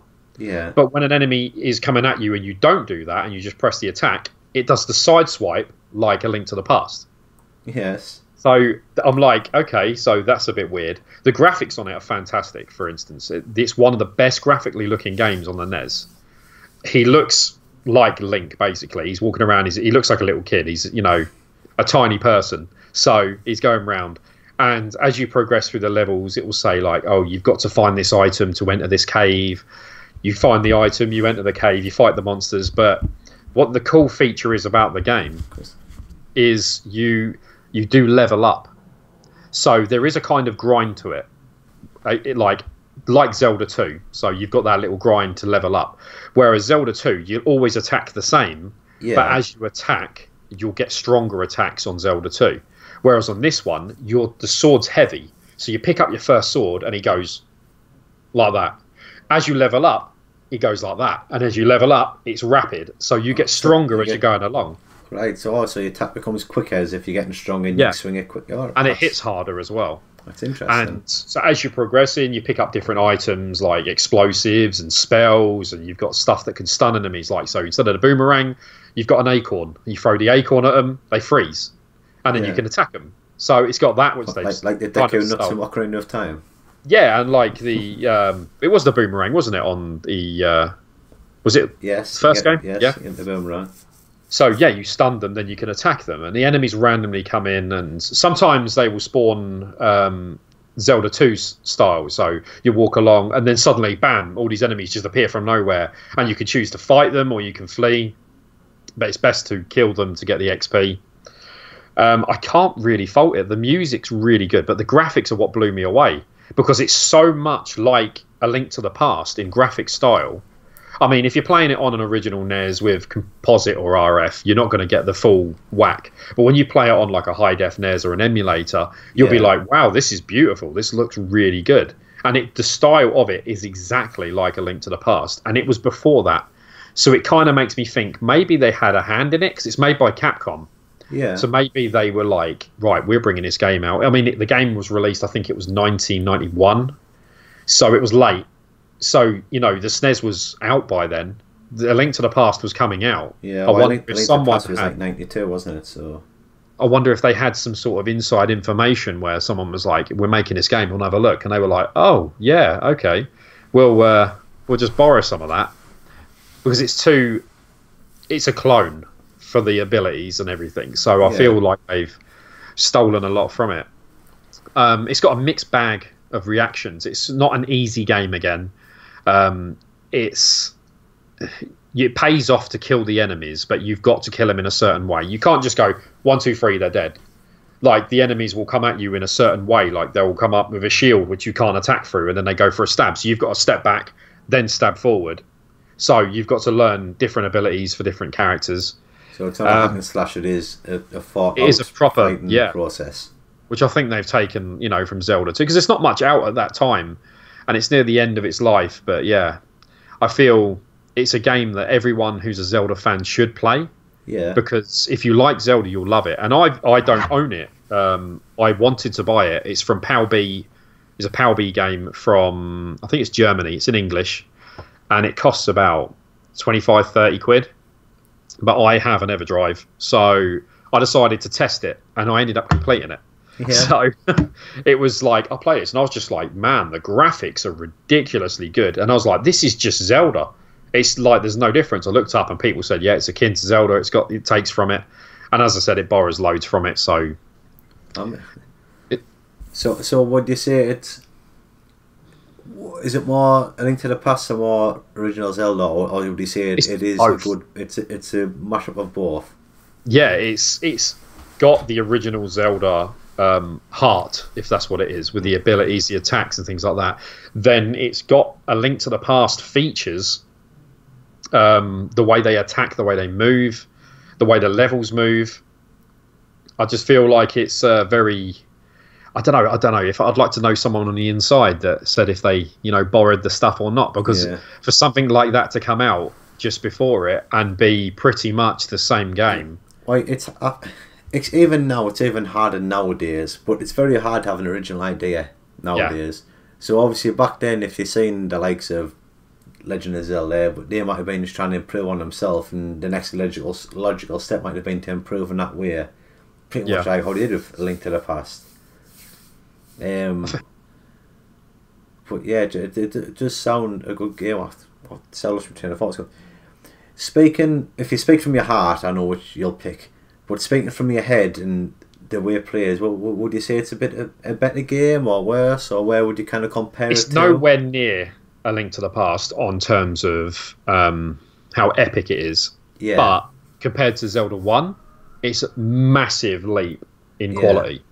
Like, Zelda 1's a great game, fantastic game, but if you put the two side by side, it's like playing a NES game and playing the SNES version. That's the difference. It's such a big difference, even though it's on the NES. And it's made by Capcom. And if you know about NES games, Capcom games were top tier. Capcom were just... your Mega Mans... all your Disney games, all the Disney games were fantastic. Everything they put out. So when I saw this game was made by Capcom, I wasn't interested, and I saw it as a Capcom. I was like, can't go wrong. Fired it up, and I was just hooked, and I finished it all the way through. The only one nitpick that I've got is to kill the final boss, you have to be level 13. Doesn't matter if you're level 11, 10, you have to be 13 plus. Right. So it goes up to 16. So you get to the end boss. It's like the film. You're attacking the witch at the end. I don't know if you've seen it. You're attacking the witch. You cast spells at her, basically. But she casts spells too. And if one of your spells hits hers, it stops it. And you have only a limited amount of magic power. So as you're casting it, if you hit any of it, it's game over. You just have to die. There's no way of killing her, which I found really tedious at the time. So what I did was I looked online. I found a code which took me to the same point in the game. It had all the same weapons, everything the same, but I was level 16. And then I carried on, and I did the dungeon at the end, and I killed the end boss, and I was like, this is great, it's fantastic, and I really enjoyed it. But that was the only nitpick for it, was that if you were 11 and you went in, you wouldn't think anything, and then you start fighting the boss, you run out of magic, and she only dies to magic. So once you're out of it, it's game over. You can't sword her up. She's an invincible. So, but yeah, if you need to play a game on the Nintendo and you finish Zelda and you finish Zelda 2, you can't go wrong with that. And because we're in the UK, we didn't get it. It came out in PAL B. So, but to import it and obviously make your NES region free, it's really easy to do. Yeah. So definitely worth grabbing. No, it sounds a really good game. It's it. I've actually got. I was just that much. I was getting excited. I lost my train of thought about it there. No, so how did you hear about it? Was it just you heard about it was an exclusive and you wanted to pick it up? Did you know? I have a list of all of the games on PAL A and then PAL B exclusives, which is what people do. So the next step from PAL A collecting, which is, you know, the full set, they go on to PAL B exclusives. They don't get the whole PAL B, just exclusives, which we didn't get. So I was like, well, I'll look at the names of the games. And I was going to each one, and you've got your Little Samson, you've got your Mr. Gimmick, you know, the big end games. And I saw Willow, and I was like, oh, I like that film. That's all right. So I looked it up on YouTube, and it says it was made by Capcom. And I watched some gameplay, and the gameplay was horrible because it was on composite, filmed on YouTube back probably 10 years ago. And I was like, yeah, I could see what it's like a Zelda clone, but I can't really, you know, make anything on. So I fired it up on the high def NES, and I just was straight away blown away by the music and graphics. And I was just like, this is A Link to the Past before A Link to the Past was out. Yeah. And for me, as a fan of Zelda games, you can't go wrong if you can get a game that's almost the same for free. You know, you know, well, not for free, but you know, you haven't got to wait for another Zelda game to come out because there's another one here, and it is exactly the same, and you will enjoy it. I mean, it's fantastic. Yeah, so if you're a fan, I'll have to add it to the list. I'm always on the lookout for Zelda clones, or whatever you want to call it, clones, homage, rip off, whatever you want to call them. I'm always on the lookout for them, just to see. Like, what gets me is how other companies approach the same game. Yeah, that makes sense, because obviously Nintendo, they're fantastic what they do, but there's other companies out there who try and do the same. Like, again, like Golden Axe Warrior now, I know Willow's out there. It's just interesting to see how they approach the same game, basically. So yeah, it's definitely something I'll be adding to my list to play.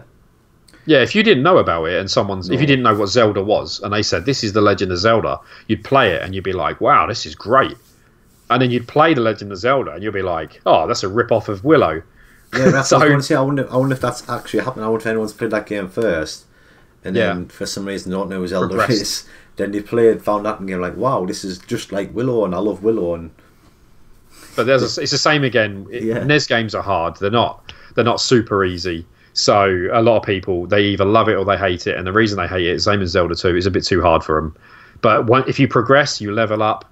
Fantastic experience, great story, even though it's nothing like the movie, the story, but the game is just fantastic.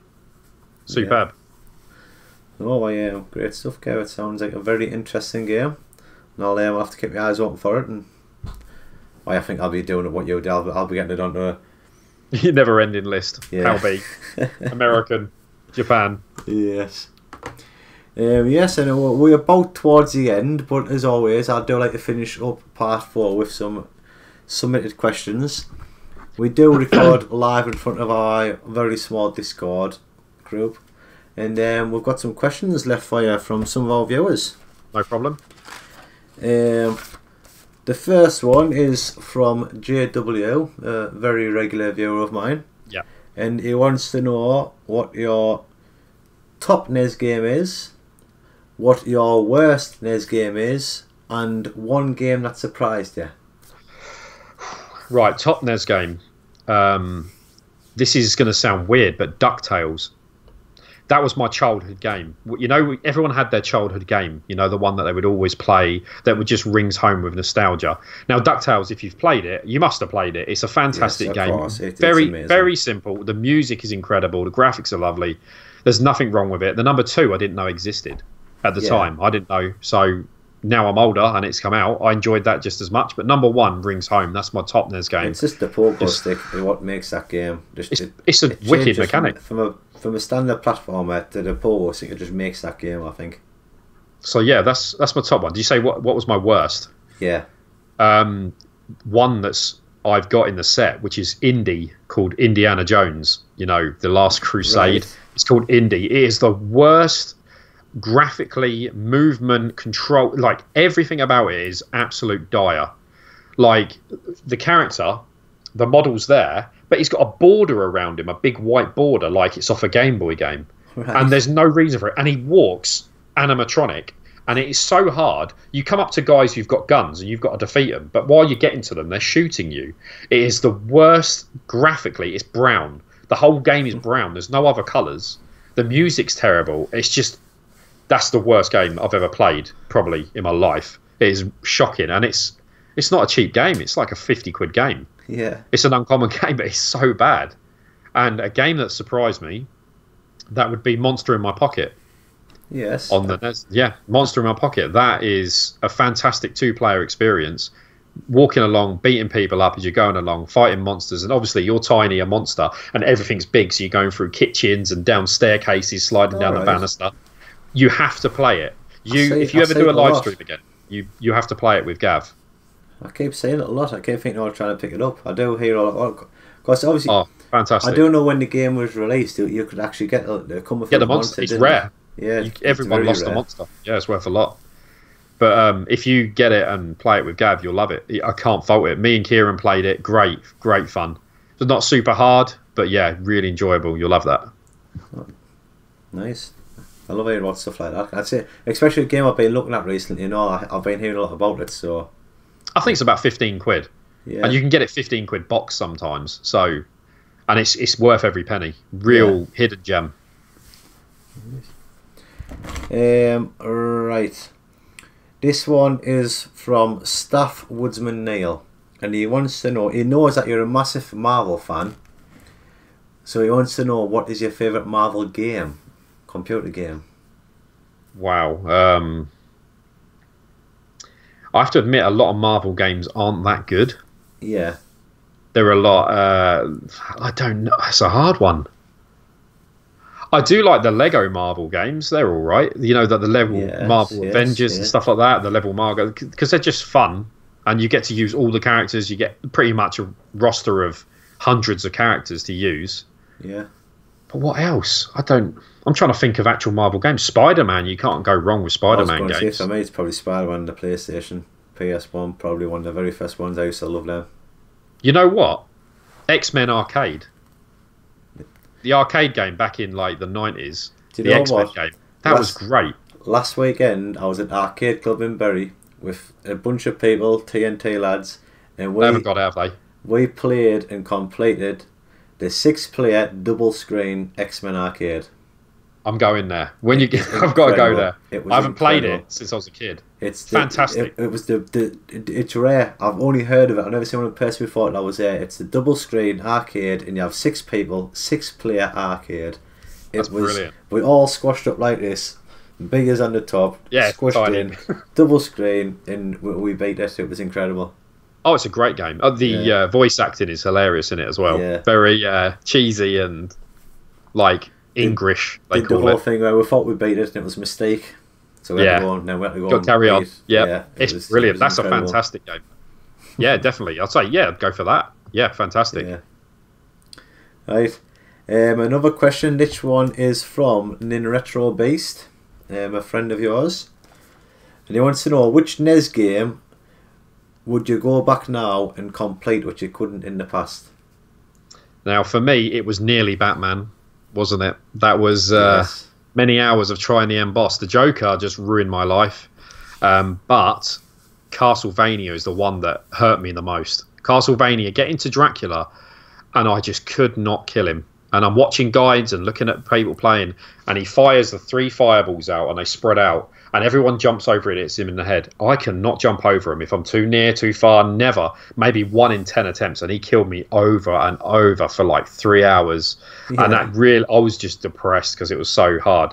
And now I know at the end, when you climb the stairs up to Dracula, you can walk up, farm the lanterns, pick up all your items, go back down, come back up. Then you've got maxed out weapon, as many hearts as you want, and you can just go boomerang. You know, not boomerang, the cross. You could just throw it non-stop and just kill him.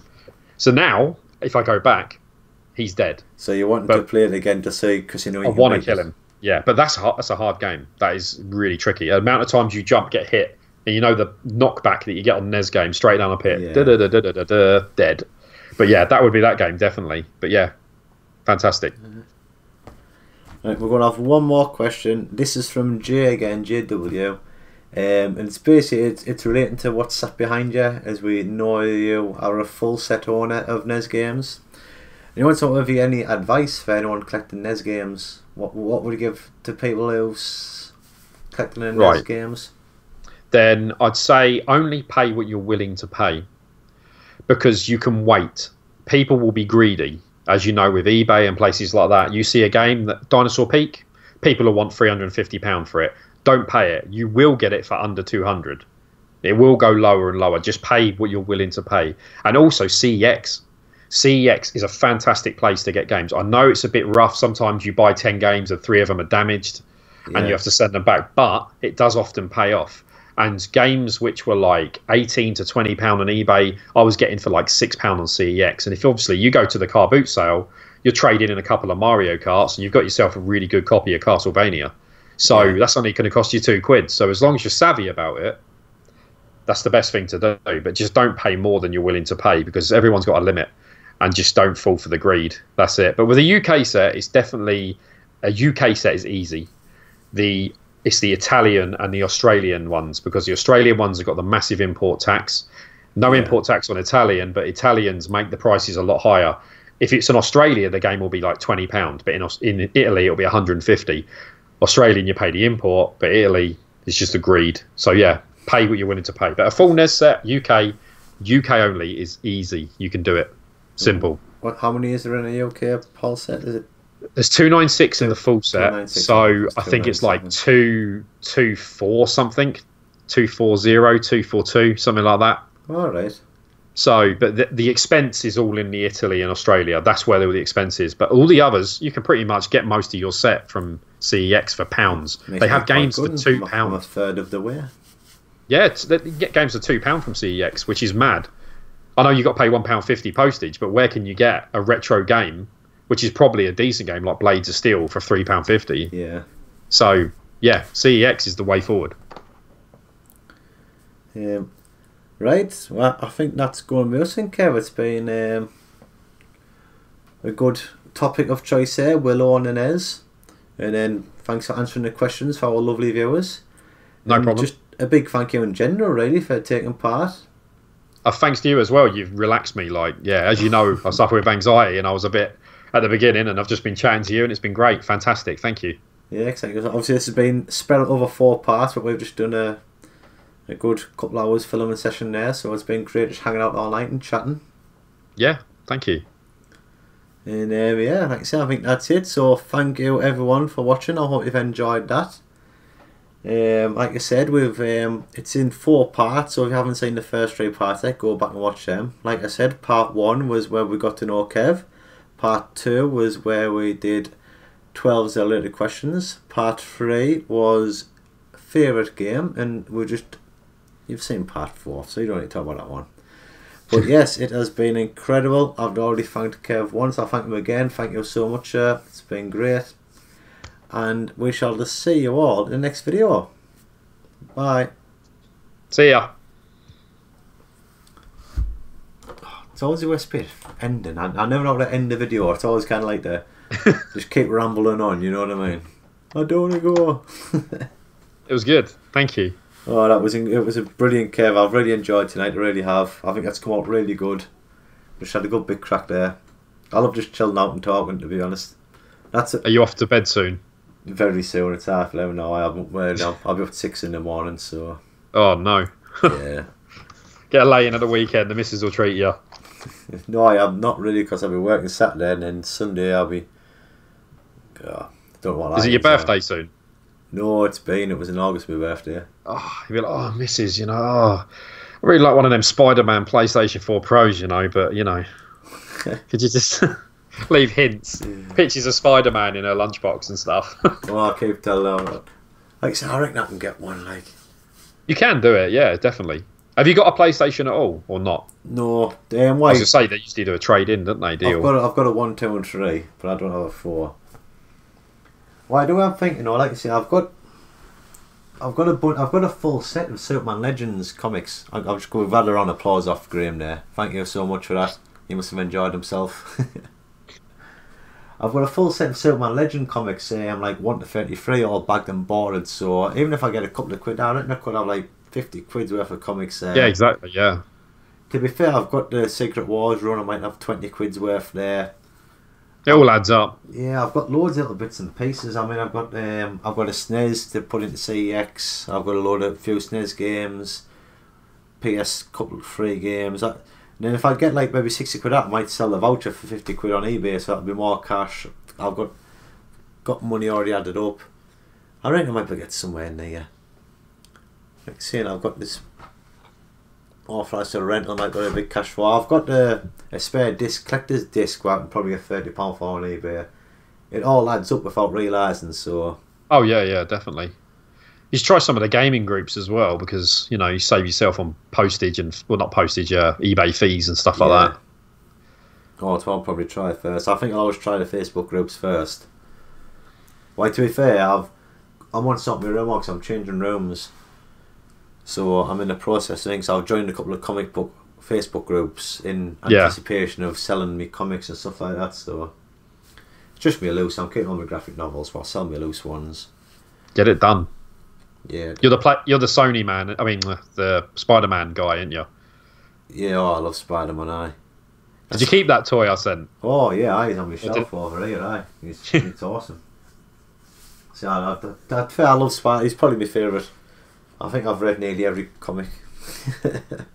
You watched Infinity War, didn't you? Oh yeah, yeah, he was great in that. Fantastic. He was. Well, I just watched it again recently. I see it out on Sky now, isn't it? Yeah. Well, I downloaded it comes out next month on 4K, so I've got it pre-ordered. Yeah.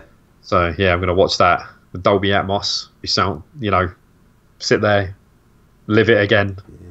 The drama, crying. What do you think of Infinity War? Oh, I loved it. It's so much to take in to watch once. Yeah, well, obviously I'll watch it again now. It's one of the greatest films made. Yeah. To me, it was absolutely. It's just built up perfectly. I thought it's so many nods to all the other films, and everyone gets a nice amount of screen time, and it has good story progression. Thanos is incredible in it. I think. I know. People moaned about it, saying, "Oh, they didn't really explain the characters," and I'm like, seriously, if you're going to see Infinity War, you should have watched all the other films, right? Yeah. You know what I mean? You can't go in blind and just watch it. That'd be like going to the end of Star Wars. Yeah. What's the point? That's why they did so good. The only people they did well because the trouble with Marvel out of other films is the bad guy's always been no backstory, just some fearless bad guy like Dark Elf in Thor and stuff like that. You know what I mean? The only reason Loki's so good as a bad guy is because he's had character progression over all the films. But I thought they did such a good job of making Thanos seem human. You know what I mean? You kind of get behind him a little bit. Yeah, you understand why he's doing what he's doing. He's not just some big bad guy. He's got reasoning why he's bad, why he's doing what he's doing. And like I said, and all the characters, you already know who they are. Yeah, exactly. That's DC. That's DC's trouble because they're trying to do too much without knowing who the characters are. I don't care about Aquaman or the Flash and the new Justice League because I don't know who they are. You know what I mean? I know about them, but I just didn't enjoy the film. I just thought it was trash. I didn't really. I watched it and I was just like, it's nowhere near the level of Marvel. No offense to them. Well, that's what I'm saying. Well, obviously I know who they are because I read all the comics and I know all about the backstories. But I mean, in the films alone, in the film, it's different. Yeah. Yeah, they just appeared and. Yeah, and I was talking to a couple of lads and all. I think the reason Marvel and all, it's very political and all. I love all the stories. It's morals and political, whereas DC is just trying to go all action and we have to beat this faceless bad guy. Yeah, but you get like a civil war now, don't you? Where it's all political and all these choices and decisions, and we're doing the right thing here. And did you watch Deadpool 2? No, not yet. I'm waiting for that one to come out. I haven't seen. I don't know. I've got the film's coming next month. That's another one that's out. If it comes with a UV code, you can have it if you want it, so you can watch it. Yeah, to be fair, since it's on DVD, I'll download it. I'll just go on BitLord and get a DVD rip. Do you not use Terrarium TV? No, I just use BitLord and download everything the old-fashioned way. Oh, Terrarium, it just streams straight from your phone, and then you can cast it to like consoles and things. Well, I've got no consoles to cast it to. I'm retro. What about your TV? You got a smart telly? No. Your standard. My telly's probably Bloody hell. 10-year-old maybe. I've never bought a telly in my life. I got it off my parents when I moved out. I've been on my own for 7 years now. I've been with the missus. Here comes the dog. Coming over. Come on in. Come say hello. Oh, well, he's not. Yeah, he's just going to sit there instead. Sit there staring at me. Okay, thanks very much. It's been awesome, man. Thanks. Oh, that's it's been great, Kev. Thank you so much for taking part. It's been a great night. And I hope my viewers have enjoyed it. I think there's 2 people still listening to us ramble on. Right, but that's great, Kev. Like you say, it'll probably be a few weeks before I start getting it out. And then once it's out, if you can just help us push it about, that'll be great. Okay, yeah, when they're out, I'll give a shout. I'll do a thing. I haven't made many videos recently because obviously I've been a bit ill. Yeah. But when they're out, I'll do a video just saying, you know, go watch it here. Yeah. Try and get a few more people to get over. Yeah. I'm always telling people to come over and sub, but, you know, it's these guys following. These 2 here. Yeah. They're good. Yeah. Right, but that's great. I'm going to knock off and head off to bed and Kev. No problem. Right, okay, mate. Great, mate. I shall see you later. See you, mate. See you guys. Bye. I'll see you later.